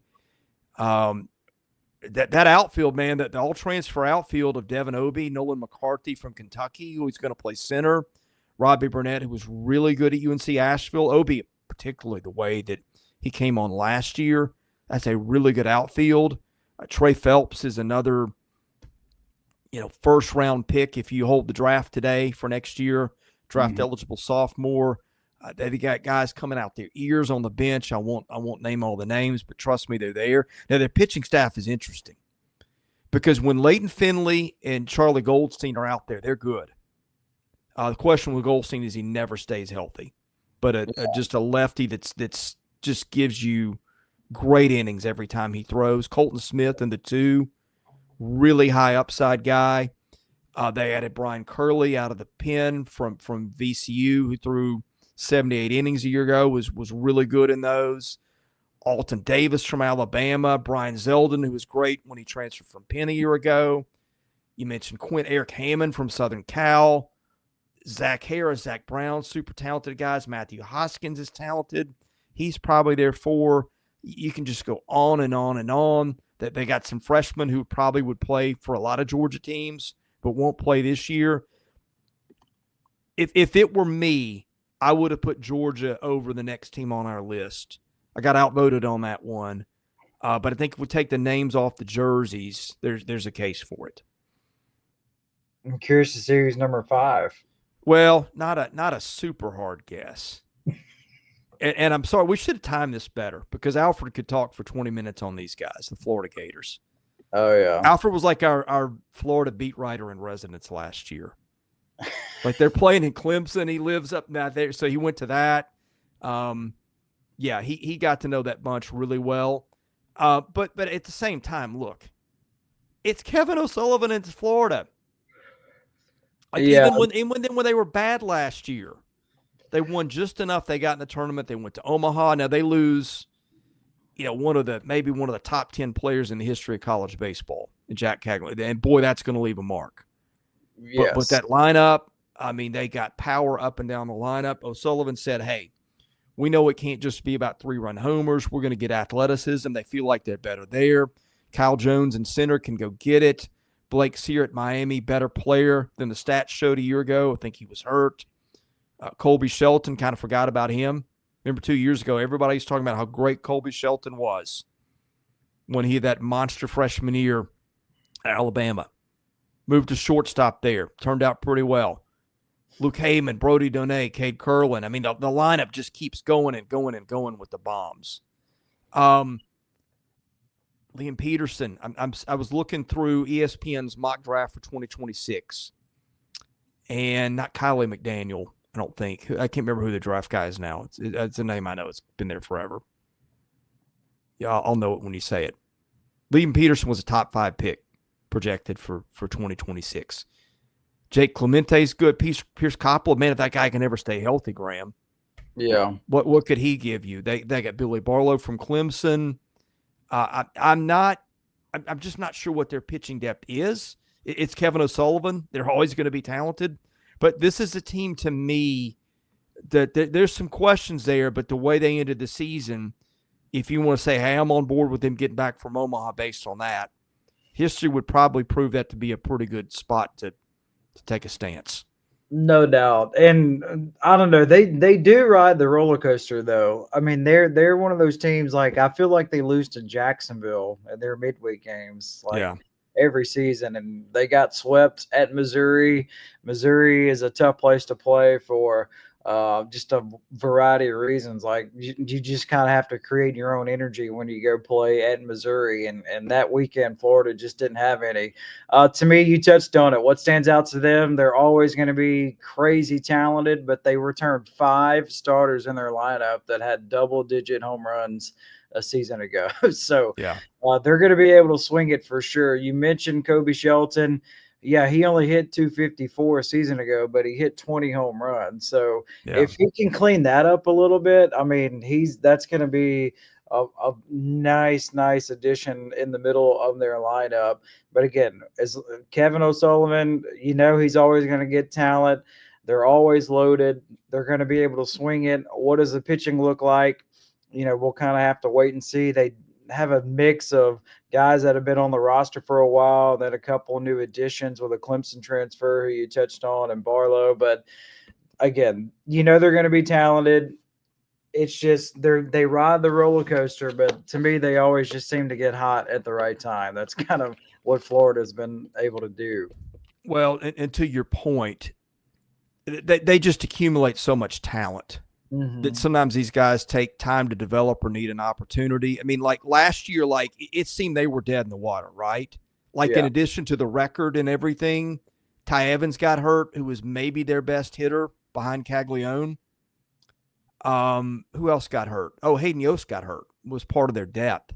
And they just plug in Ashton Wilson, and he's a MVP of the regional or the super one. I think it was the regional. Point is, they got guys we're not even talking about that are factors. I mean, Pierce Coppola, you forget about him. All of a sudden, they roll him out there in the middle of SEC play. Didn't give him much, but he was a guy that could have been a top 2-round pick 2 years ago, maybe first rounder. Huge guy, 6'8"? Just cannot stay healthy. That Luke McNeely was really good for them last year. I'll tell you that the concern I have about them, there's 2 of them. And Kevin O'Sullivan addressed it, and I think it'll get better. They are not a high on base team. I think Jones and Evans are the only 2 guys that were north of 400 on base last year.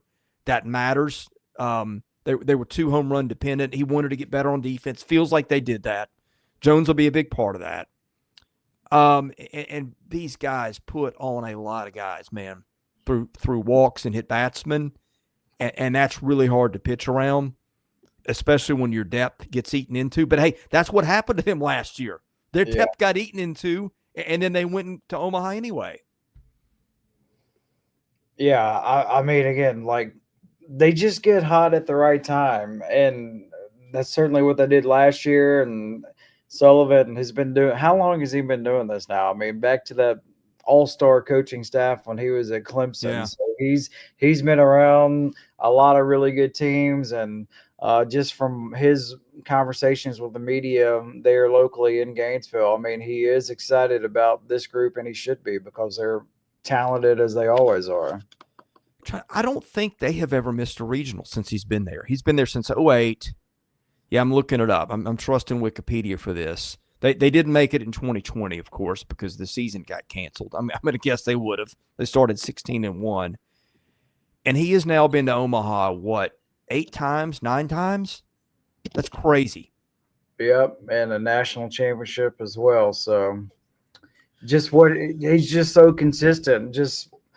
I mean, reminds me a lot of Tim Corbin, and they were on that staff at Clemson together. You just kind of know what you're going to get. Just consistent, never awful, and certainly always in the mix. And yeah, looking it up, yeah. So he's been to the regionals every season except for the COVID year. That staff that was with Clemson under Jack Leggett has to be the best coaching staff in the history of college baseball. It was him, it was Tim Corbin, it was Eric Bakich. Yeah, I think you can put that one up with some of those Nick Saban Alabama football staff. Yeah. Just like, or Mississippi State too. Mississippi State. the Mingione and Butch Thompson staff. Yeah, Wes Johnson was there as well. So those are certainly some of the best ones for sure. But that Clemson one, you think of how many guys went to Omaha and won a national championship that were part of that staff. All right, moving on to number 4.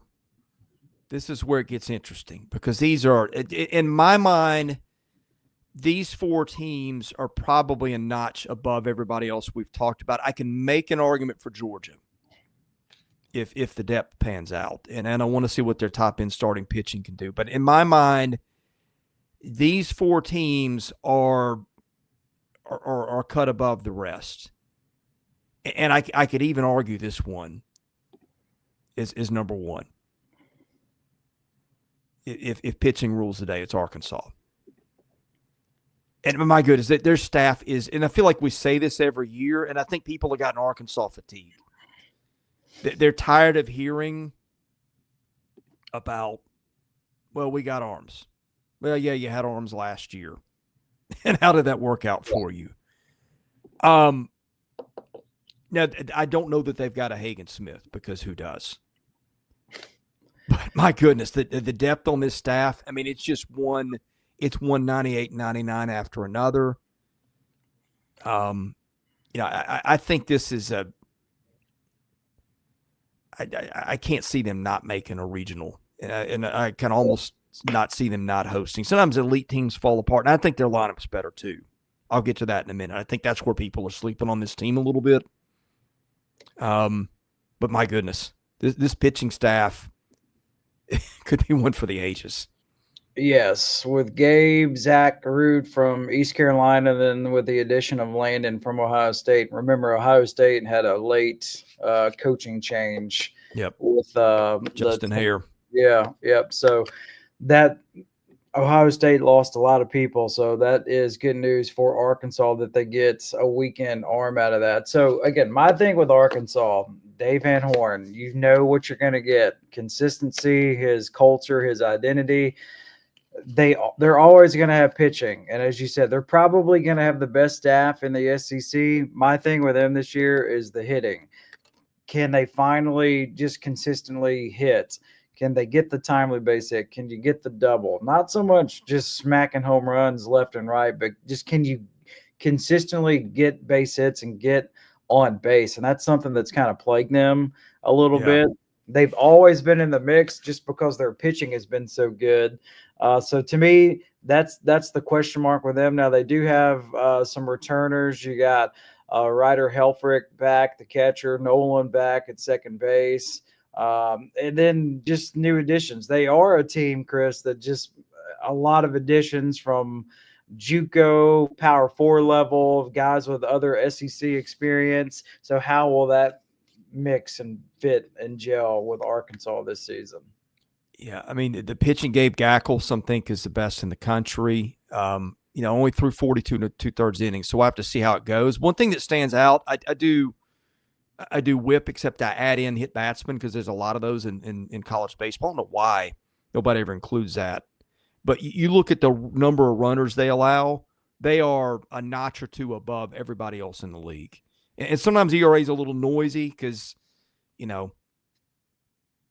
2 outs, bases loaded, your center fielder misjudges a ball, it falls in, 3-run scores, or it doesn't. I look at runners allowed, and these guys are a cut above everybody else.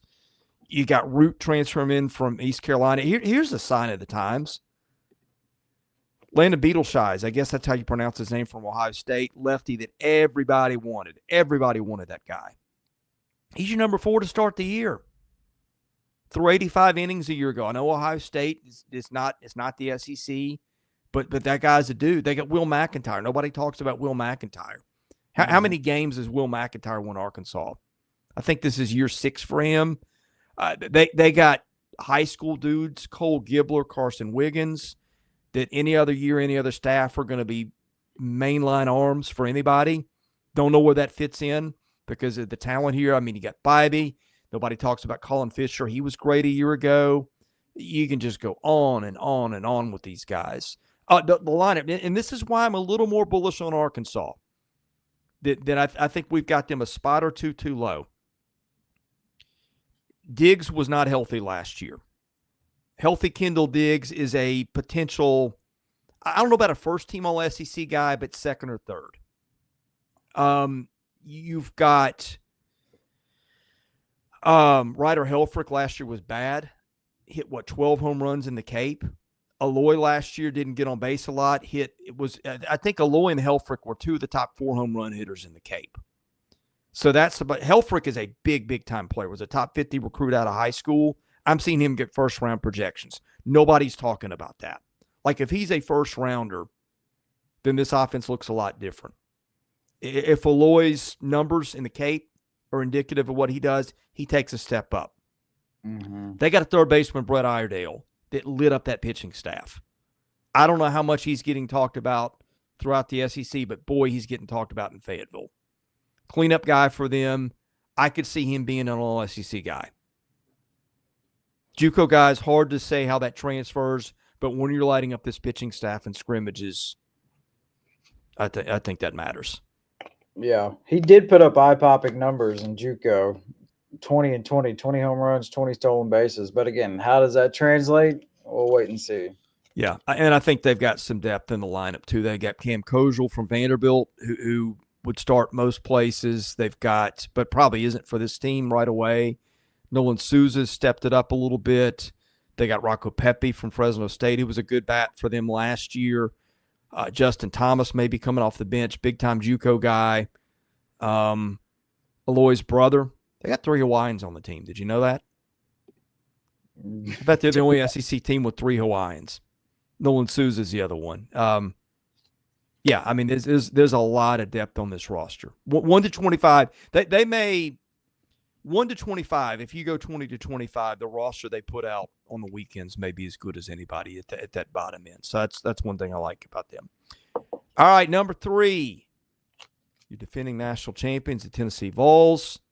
You could argue a spot up, you can argue a spot down, but clearly I think they belong in this range. Now, not names that we know, but we've seen Tony Vitello do this before. Here's what they do. I think this is the most underrated part of their program. They take dudes that sit on the bench for 2 or 3 years, and they make them into studs. They did it last year with Kavaris Tears. I'm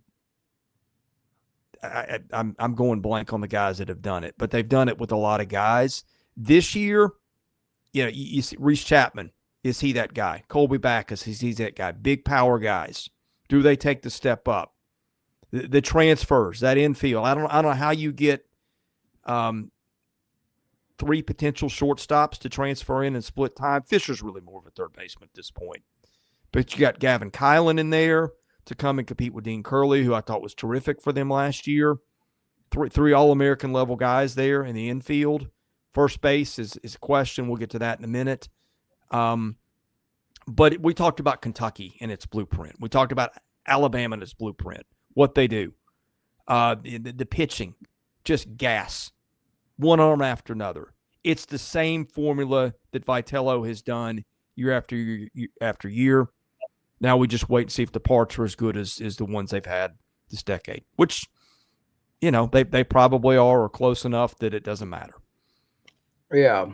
Well, they obviously lost a lot from the national championship team a season ago, but it's at the point now where Tony Vitello, at worst, is a top 5 head coach in college baseball. He's probably towards the top of that list. So you just kind of trust him and what he does. So I look at some of you touched on what they've been able to do, just get guys on the roster, build depth, and just have them in their program and in that culture.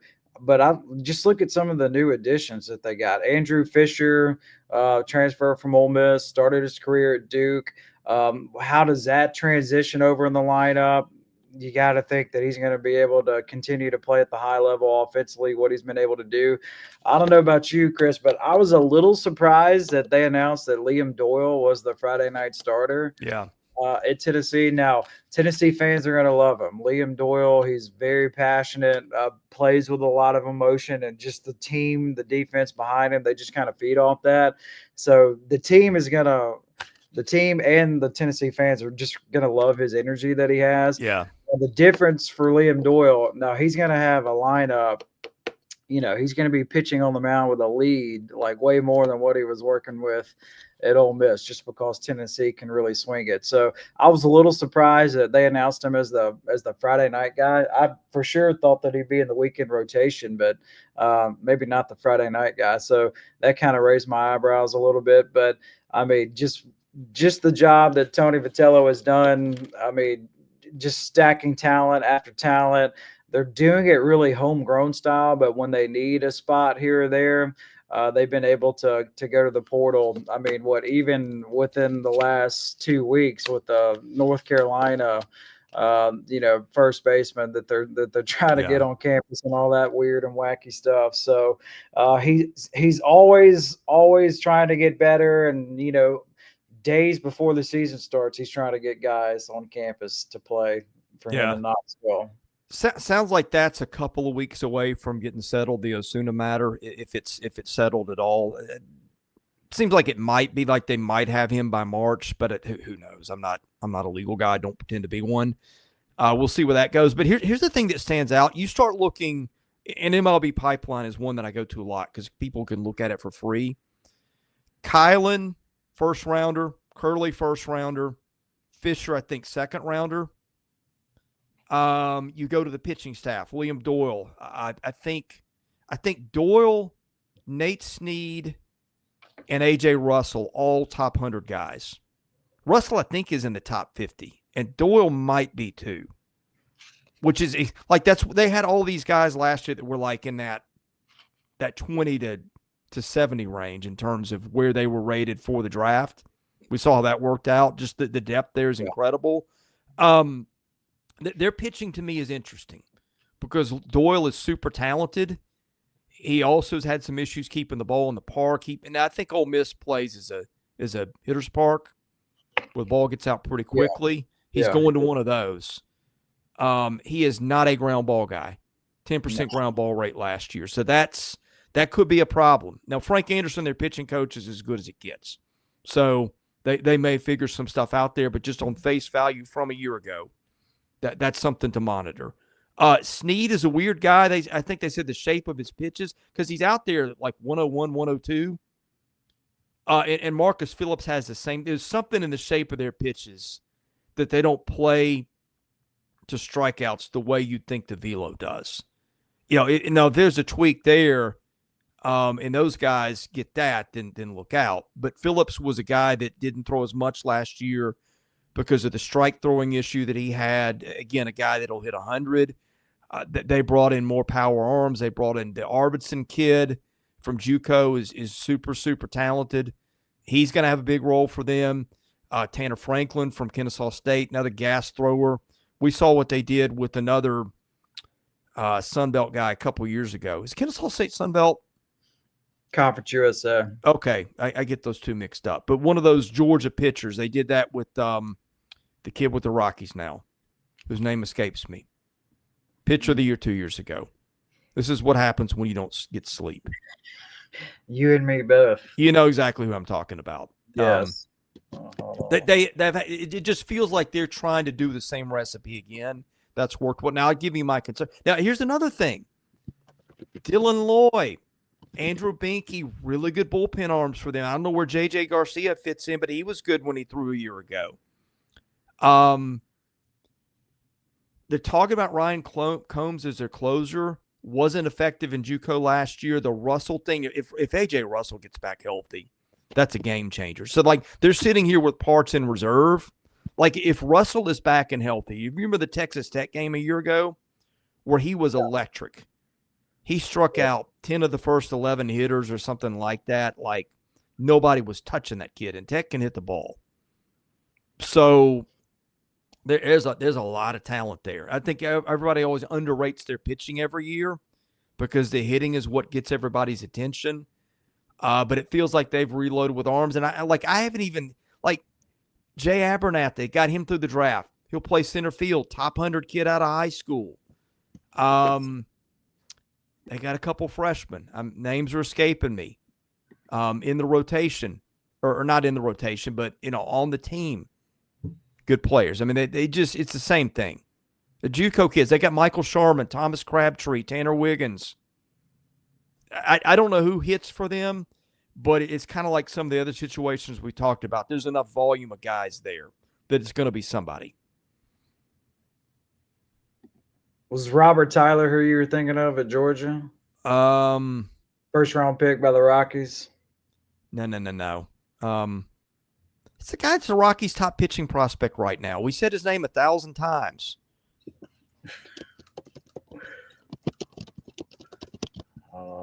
It's Chase Dolander. Good grief. Why did that name escape me? I mean, like, we talked about him constantly. Anyway, point is, it feels like a little bit of a Dolander situation with some of these guys that they've got, that they've done that before. Frank Anderson is a terrific pitching coach. All right, moving on. Let's get to number 2. I don't think this is a huge surprise. At this point, you figured it out. It's LSU, which means A&M's number 1. I'll tell you what, when I looked at LSU's roster, when we talked to Jay Johnson, you look at the depth of talent, you look at where these guys are rated as pro prospects, you look at that program's track record, you're going, wait a minute. This has got to be the number 1 team in the country, right? Which says something a little bit about A&M. But those arms, man. When people think LSU, they think offensive. Boy, they've got that. Boy, do they have that. But there's a lot of variability with this team, too, because we don't know what Chase Shores is going to be, among other things. But, man, they've got arms coming out their ears down there in Baton Rouge. They really do. And one of my main takeaways in the conversation with Jay Johnson, he is very, very excited about William Smith. Guy grew up LSU fan right down the road from the box, and they got him on campus there. And that was one of my big takeaways. Jay Johnson said this guy is going to make an immediate impact. Now, how quickly LSU will have to wait and see.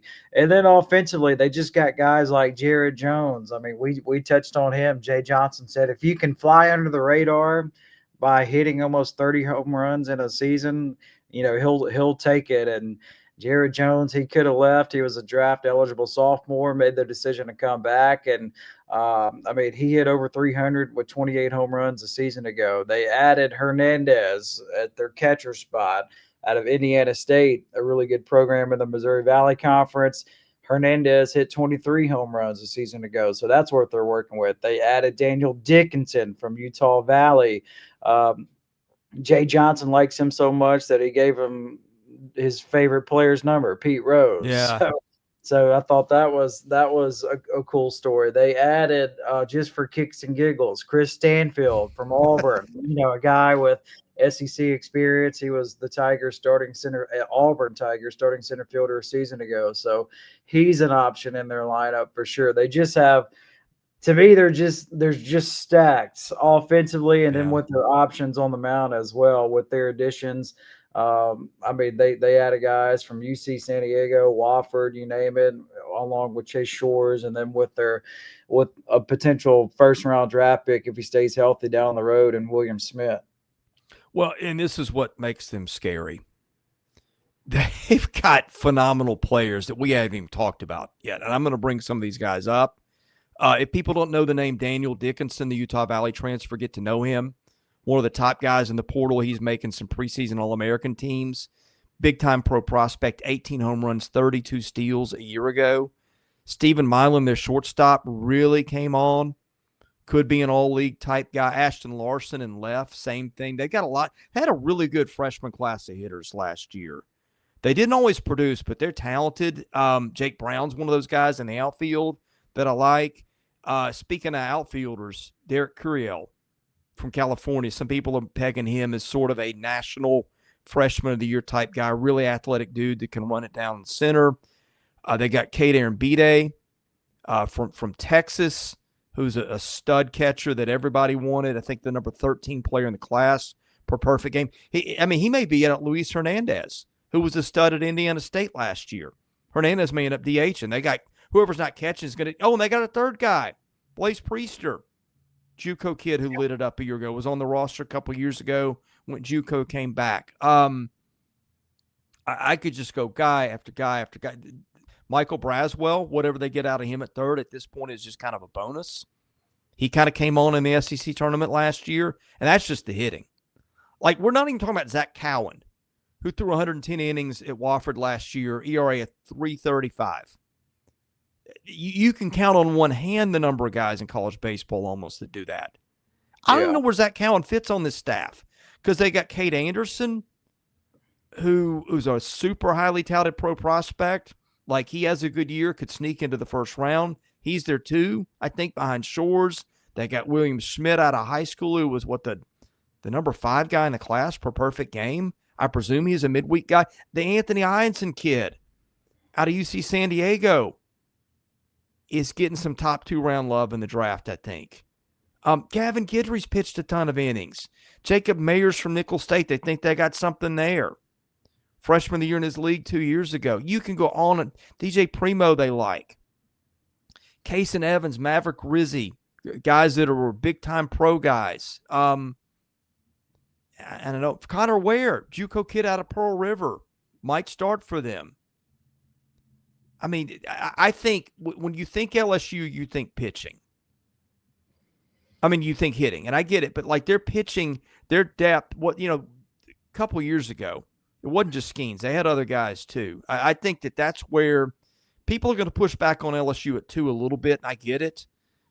But man, they have got some dudes all over the place. They just have options in their lineup and pitching wise. So when you have as many talented options as they do, I mean, it normally means good things. And LSU, they care about baseball. They're invested. So I know, and just from the conversation with Jay Johnson, you could tell he was fired up and excited for the upcoming season, as he should be. Yeah, and by the way, somebody asked in the chat about Braswell short. He's going to play third. Milam's going to be their shortstop based on what Jay told us preseason. So that leads us to number 1. Surprise, surprise, Texas A&M. I'm telling you, you look at these other teams, and I'll do these one at a time. I'm doing my research. I'm going like, how's anybody going to beat LSU? How's anybody going to beat Tennessee? How's anybody going to beat Arkansas?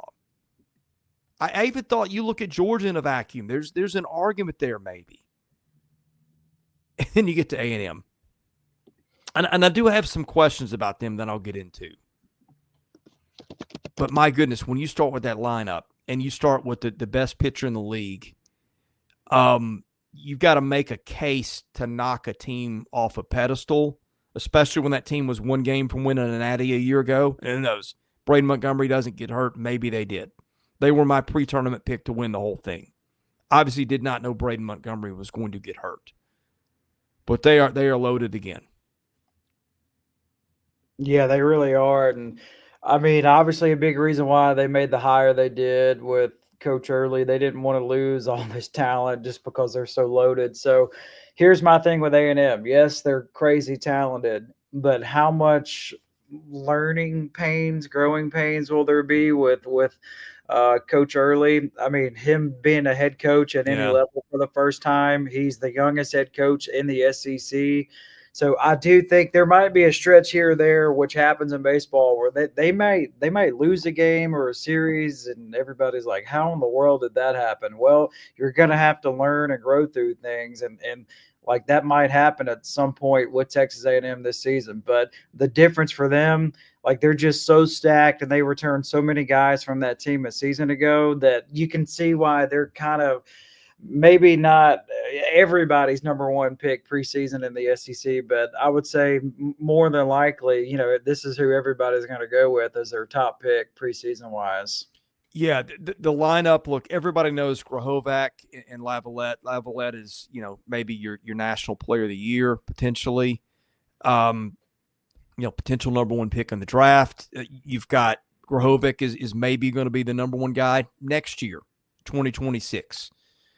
They got Gavin Cash, who was really super at Texas Tech 2 years ago. He'll come into man first. We all know about Caden Kent at short. He popped up as kind of a ripple effect of the injury last year to Montgomery. Got in the lineup at second, really hit an Omaha. We know that story. Hayden Schott, captain of the team, coming back. Caden Sorrell, left fielder, another potential first-round guy one day. Love him. Here's a guy that's not getting talked about enough. Wyatt Henseller, second baseman, Penn. Class of 2020 kid, best hitter in the Ivy League last year. That was a big, big, big-time get for A&M. Yes. I mean, they got depth beyond that. They got Bear Harrison and Jamal George, Alabama State, both really good catchers at their previous stops.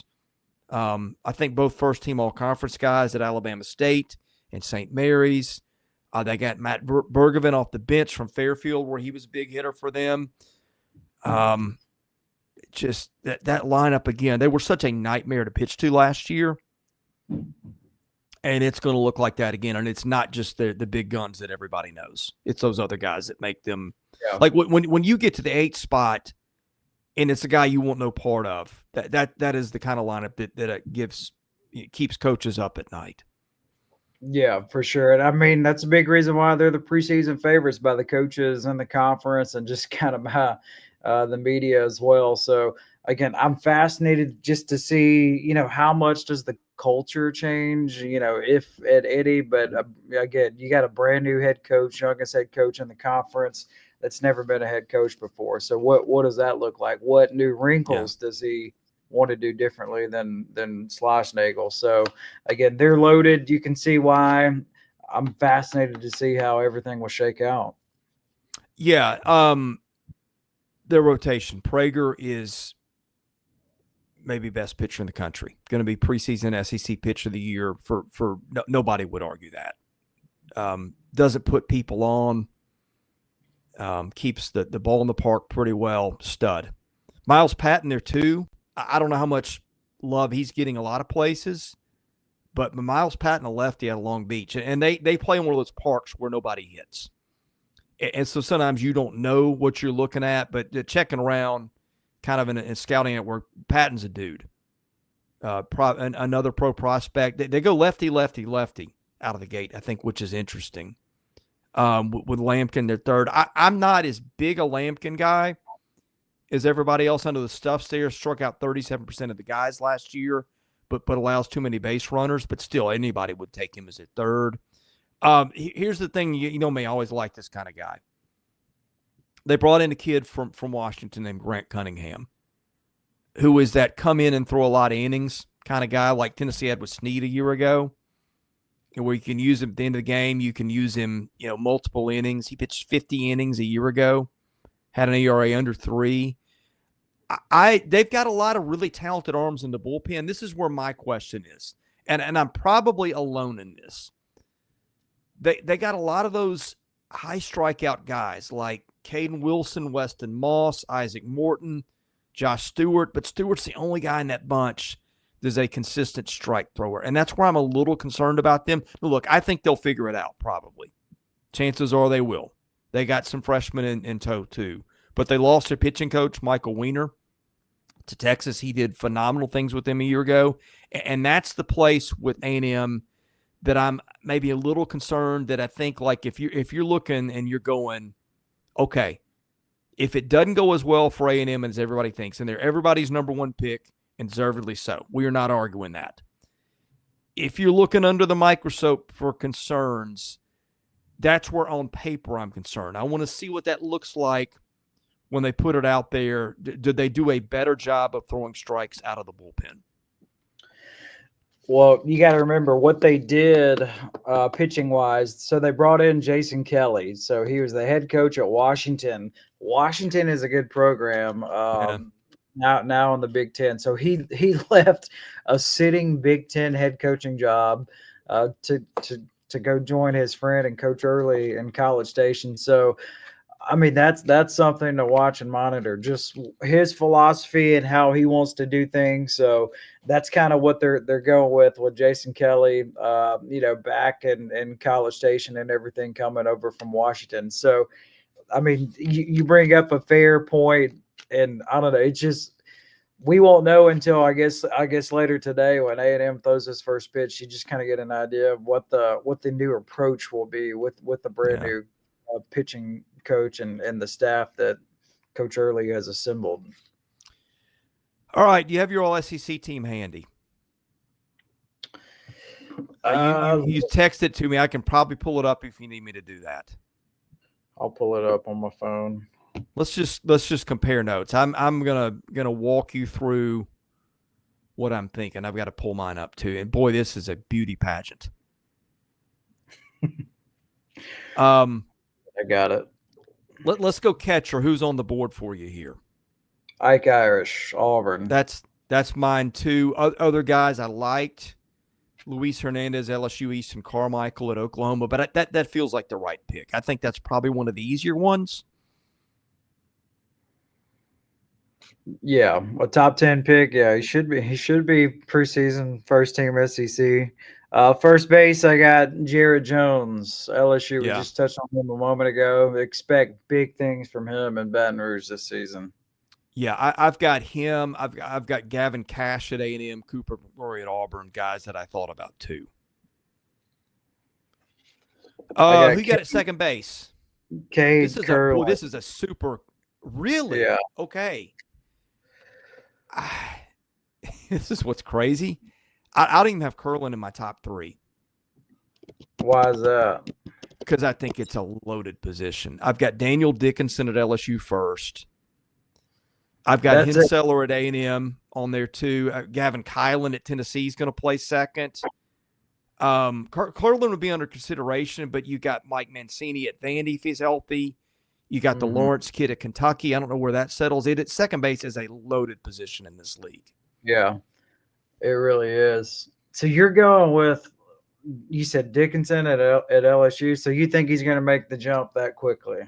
Hey, if you listen to pro scouts, they think he's maybe a first rounder. And I will, they're watching summer ball and stuff. LSU's track record of coaching hitters, I will trust that. Henseller might be the pick though too, or Kylan could be the pick. Good grief. Yeah. Shortstop, shouldn't be a surprise. Justin LeBron, Alabama. That's where I went, but you've got Jalen Flores at Texas has got an argument. You've got a Lloyd Arkansas. If the Kate Pop shows up and he gets on base a little bit more, he's at Colby Shelton at Florida. We kind of forgotten about him. The Willits kid at Oklahoma, maybe one. I'm sure. Jonathan Vastine at Vandy. Good grief, that's another one. Yeah, it's another loaded spot in the league for sure. Dean Curley at Tennessee. Well, here's why I didn't mention Curley. I'm doing I've done mine, and I've kind of left a utility spot out. For a guy that I couldn't put on and put him at DH. I have Curley on a team as a DH because, LeBron and Flores. Good grief, and putting Curley as a third teamer doesn't seem right. Neither does Aloy, but middle infield in this league, man, is infield in general is super deep. Yeah, it really is. At third, this is where I'm about to have a run on a lot of Texas A&M Aggies. I got Gavin at third. Yeah. Yeah, I think that's probably one of the easier picks. Andrew Fisher at Tennessee would have to be under consideration. And here's a guy I would not be completely shocked, and I don't know that anybody outside of Fayetteville is talking about him, if Brett Iredale is better than all of them, based on what you're hearing coming out of that place. Yeah. He is a stud. The numbers for him last year, if I can find them, and Van Horn pointed this out, he's not just a power guy. Like, I think he stole 20-something bases. JUCO guys, you don't know how it's going to transfer, and I probably would just I'm a need to see you prove it guy first for the most part. But when you go in Arkansas, and those pitchers can't get you out, odds are you're going to be something. No doubt. Are we running you into anything? I know you got to get out of here in a minute. We're close to wrapping up. Yeah, I got to check out. I got 30 minutes or so before I got to check out of my room. Okay, give me your outfield. Outfield, another A&M, Jay Slavalette.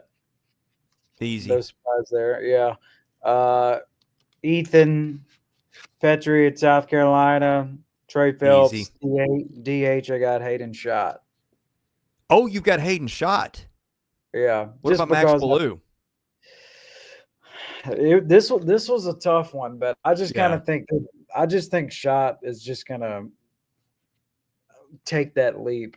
I mean, he's always been good, but I just think he's gonna make a jump. And that lineup is just going to be deadly. Yeah, I agree. You've got Ty Evans. I've got Ty Evans, Devin Obie at Georgia. People don't know about him yet. They will. R.J. Austin at Vandy. I think he's going to play center. I talked about Cole Hage at Kentucky. Caden Sorley and him I love watching that kid play. Super good. Isaac Humphrey at Ole Miss would be interesting. Nobody's talking about Ole Miss, but he was really good last year. It's just, I would say the ACC is the second best league behind the SEC. Just how will that translate? He's got a lot of experience. Yeah. I mean, he's played at a really, really good program. So just how's that going to translate? Trey Phelps has got to be – see, that I don't know. I didn't really know where to put Phelps. I just made him my DH because he could play first. He could play third. He could play corner outfield. But he's a dude. I'll put him in the outfield spot. Just like he's going to play. So – just put him in one of the corner outfield spots. Yeah, and I can't remember. Jonathan Vastine would have been on my list for shortstop consideration too. I don't know if I mentioned him. All right, give me your rotation. This was tough too. Yeah, this I think this might be more difficult or way more challenging than the lineup. I'll start with Kyson Witherspoon. Find you somebody the way that Skip Johnson looks at and talks about Kyson Witherspoon. You can tell he's excited about some Kyson this upcoming season. It'll be everybody in the SEC their first time to see him and what he's all about. But a first round talent on the mound for sure. I got Gabe Gackle and then Ryan Prager are the next two for me. Yeah, Prager was an easy choice at one based on last year. I had Zach Root. We got three starting pitchers. I went Prager, I went Zach Root, and I went Gackle. So that's 2/3 of the Arkansas rotation. Which means good news for Razorback fans. But I mean, that wasn't like there's a bunch. This is a deep list of dudes. Yes. And when is my reliever? Although I think he's starting is Nate Snead. That's what I got. I'm almost thinking it's at this point the way baseball's going, we're almost going to quit making a distinction between starters and relievers. But Snead is going to be, I mean, call him what you want. He was super important to them last year. Guys, J.D. Thompson's going to be under consideration at Vandy. Anthony Einstein at LSU. Not a lot of guys talking about him. He's a dude. The Witherspoons. I just need to see a little bit more strike throwing.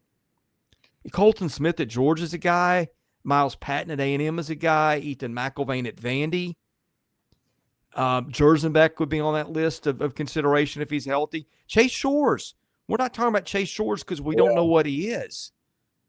But like if you said 2 years ago, pick your all-SEC team, your pitchers, we probably would have said, well, let's pencil Chase Shores in as one of your top 3 or 4 arms. I mean, he could end up – that's one reason I'm big on LSU.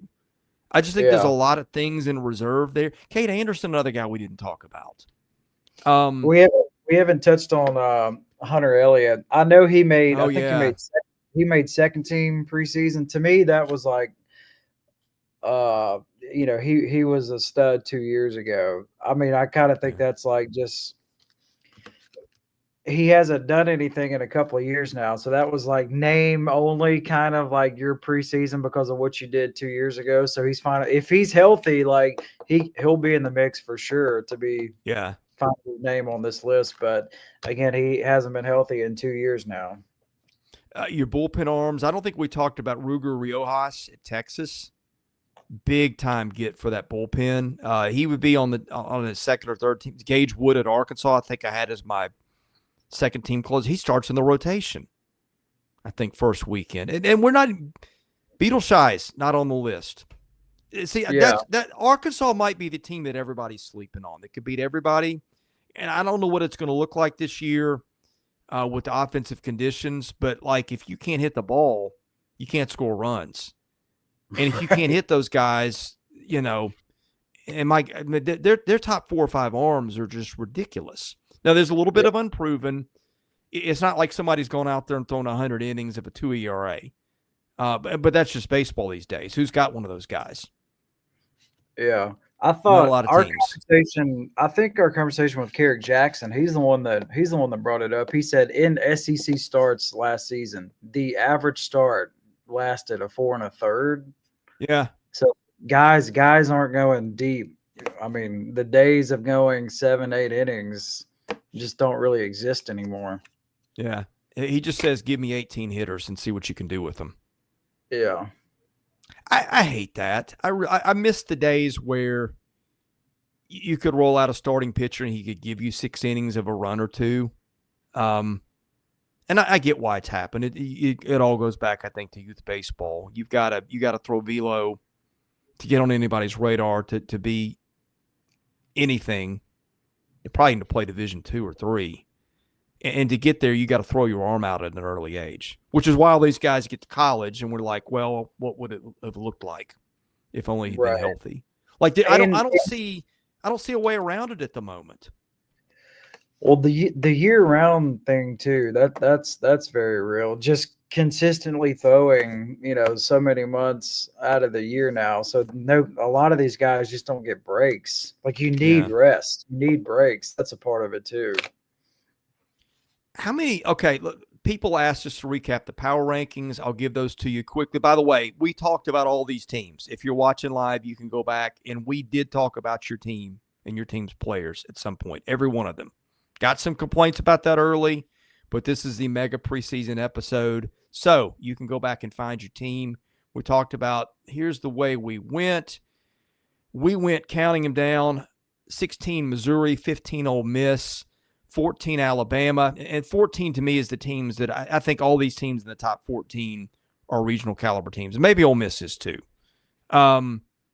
13 South Carolina, I think that might be too low. Kentucky 12, I think that might be too low. Mississippi State at 11, the team that I just don't know what to do with. Same with Oklahoma at 10. Auburn 9, Vandy 8, Texas 7, Georgia 6, Florida 5, Arkansas 4, Tennessee 3, LSU 2, and of course, I wanted to. I wanted to do something different at number 1, just because everybody's got A. That is kind of boring, but then you look at the team and like, well, I'm going to look pretty dumb if we don't have them here. Let me ask you this. Do you think SEC baseball-wise will get to the point what happens all the time in softball where everybody makes the tournament? Now, remember, Missouri hasn't made it in a decade. No, and I'll tell you why, because I thought there were probably 2 times Missouri should have made it and didn't. It just seems to be a wall at which they just won't take any more teams. Yeah. SEC fatigue, that's a very real thing in every sport. Yeah. Just wait until March Madness. Wait until an SEC team loses in the first weekend and it's going to be unbearable. Yeah. My thing, though, like baseball, it's without a doubt, SEC baseball-wise, is the most invested and the fans care the most than any other conference. I mean, like you have some in the Big 12, you have some in the ACC. It's not everybody. It's everybody in the SEC. Somebody asked me yesterday, is the SEC better in baseball now than it is in basketball, which is a tremendous question. It is. It's close. I'm not going to tell you the way I answered until I hear yours first. I would give baseball the nod right now, just because think of how many different SEC teams in the national championship in baseball. I think, let's see. I counted this yesterday. Okay. 15 Ole Miss. Mike Bianco's got a national championship. 14 Alabama. Rob Vaughn does not have that kind of hardware yet. 13 South Carolina. Maneri got a natty at LSU. Yeah. 12 Kentucky doesn't have one. Mingione doesn't have one, but they got to Omaha and won a game last year. Mississippi State, Lamonis won it all in 2021. Oklahoma, Skip Johnson, runner-up in 22. Auburn, Butch doesn't have one, but he's been to Omaha, 2 or 3 times. Vandy, Corbin's got 2 and 2 runner-ups. Texas, Schlossnagle was a runner-up last year. Texas has been to 38 College World Series, most of anybody in the country. 13 ahead of Miami. Georgia's not been to Omaha since, 08? The Gordon Beckham year. I think so. Yeah. Beckham, Josh Fields. I think that's going to change. It may not change this year, but Wes Johnson's going to change that. Wes hadn't coached that long, so he's not been there. Florida O'Sullivan's won 1 and been runner-up at least once. Arkansas, gosh, we know that story. He's gonna. If Van Horn hangs around longer, he's gonna run into one. This might be the year. They've got a runner-up, and he's been to Omaha. I don't even know how many times. Tennessee, of course, got one last year. LSU, Jay Johnson got one 2 years ago, and Michael Early first time to coach, but A&M was a game short a year ago. That's your league, and that you know what? To be honest, I get stressed out about doing power rankings, especially when we put them on Twitter. Because my goodness, if there's a recipe to get yelled at, it's that. Yep. And I'm not a big Twitter guy, because Twitter is short bursts, and baseball is a lot more nuanced than that. I like this. I mean, if we talk for 2 hours and 16 minutes and we're not even done yet, I need to get you done so you can get out of here in a minute. I know that. I haven't forgotten. That's how much we like our baseball. But point is, I mean, in order to slide your team up, you've got to slide somebody else down here and there. And like how do Alabama at 14? That feels disrespectful to Rob Vaughn. But if we move them up, then somebody 12 at 12. I get it. I'm going to hear all kinds of stuff for Kentucky fans. Kentucky at 12 probably should be higher. And all your reasons will be valid, but like, who do you move? Mississippi State's the one that I feel like I look at them on paper and the teams around them, I like some of their talent a little bit more. And again, these are power rankings. These are not set in stone. This is not predicted order of finish, which is going to be based on schedule, which we haven't unpacked. And I get it. They've got a history. They've got a pedigree. They're just going, you're being disrespectful to us. I'm going, who am I going to move down? Oklahoma at 10. If that rotation's as good as people think. Auburn at 9. At Butch Thompson, nobody does more with as much as he's got as he might. Vandy at 8. My goodness, if you said 3 years ago Vandy's going to be at 8. Exactly. And it feels like a middle of the pack team. I don't know that there's the ceiling with that team. I could be wrong. Tim Corbin's done it before. I don't feel like that ceiling is as high as it's been. Florida at 5. People are going to think that's disrespectful. But again, I look at the other teams, man. Everybody's good. Everybody has a dude.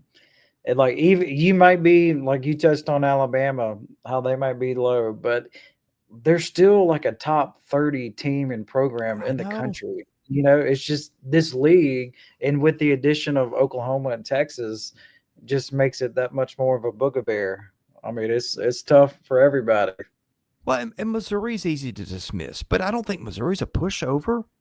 Carrick's a good coach. He knows what he's doing. He's smart. I mean, I was really impressed with talking him off the record and just picking his brain on baseball. Fascinating dude. Ole Miss is 15. Ole Miss was on the top of the mountain 3 years ago, for crying out loud. Well, to me, the thing with Ole Miss is Mike is just what's the Billy Bean quote in Moneyball with Brad Pitt? Adapt or die. And to me, that's what Mike Bianco's doing this season. Hired a pitching coach, staying away from pitching. Mike is, and he's doing CEO style. So he's shaking things up and doing things differently. And in this league, if you're not winning, you got to do things differently. What's the definition of insanity? Doing the same thing over and over again and expecting different results. So Ole Miss is doing things differently this season. Well, Tim Corbin did that at Vandy too. Got rid of Mike Baxter, who played for him, who'd been his hitting coach. And those staffs are like family. You take road, you hang out together. That's incredibly difficult. But he looked at this league and said, man, you got teams that have popped up that weren't factors 6 years ago. Kentucky, Tennessee. Like, the league was already tough. Just with your LSUs, your Arkansas, your Mississippi States, your Floridas. And then you get these other teams. Alabama being good again. Yep. That's not always the case. Like, he looked around and said, there's no margin for error. And that's too – like, Bianco and Corbin, are they the two longest tenured coaches in the league? This will be year 25 for Mike Bianco. So he's the longest tenured SEC coach in any sport. And I can't remember if Corbin's next or Van Horn. They were within, I think, a year of each other. I think Corbin might have beaten him by a year. O'Sullivan came in 2008.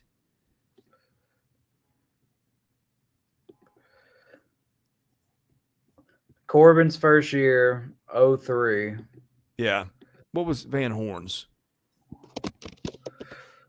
Mike's easy, by the way. Mike was 2000, so that's why Mike is easy to remember. Van Horn, same year, 2003. Okay. God, that's crazy. And Dave is Tim Corbin is 63. Van Horn is 64. Yeah. Mike's about a decade younger because he was super young when Ole Miss hired him. God, that's amazing to be hired that young and survive that long. Well, he built the monster program what it is today. I mean, Ole Miss baseball was not a thing when I was growing up in Oxford. Now, it's an event. And now he gets crushed under the weight of all of it. Yeah. Like, it's better to be okay and good sometimes and then bad than to be good all the time, because then people start thinking, well, we do this every year. We need somebody to take us to the next level. Yeah. Ole Miss released the numbers. Ole Miss now has 5 sports that sell season tickets. Forever it's been 4. Softball's the new addition. Ole Miss made over $1 million profit in baseball last season, and the team didn't make it to the NCAA tournament. So that kind of gives you an idea. I'd say Ole Miss is one of a very small list of teams that make money in college baseball, and everybody on that list is in the SEC. Yeah. I know you need to get going. Any parting thoughts? I feel like we've been talking about, college baseball approaching for so long, and then here it is, opening day. So happy opening day to everybody. This is the best league, best players, best coaches, best conference college baseball wise. There's no doubt about it. So enjoyed the season. Hope you enjoy opening day. Hope it's warm wherever you are. I'm currently in Fayetteville, Arkansas. It's the opposite of warm. So just excited. Happy Alfred is in Arlington for the tournament, and just looking forward to the upcoming season. Yeah. Hey, follow our Twitter account. What is it, at 16 Southeastern? Just look up Southeastern 16 and you'll find it. We're going to be going, I don't know if we'll go live or what we'll do or when we'll do it, but we're going to be keeping up with the action this week. It's going to be a little hard because Alfred is actually going to be in Arlington today watching games in person.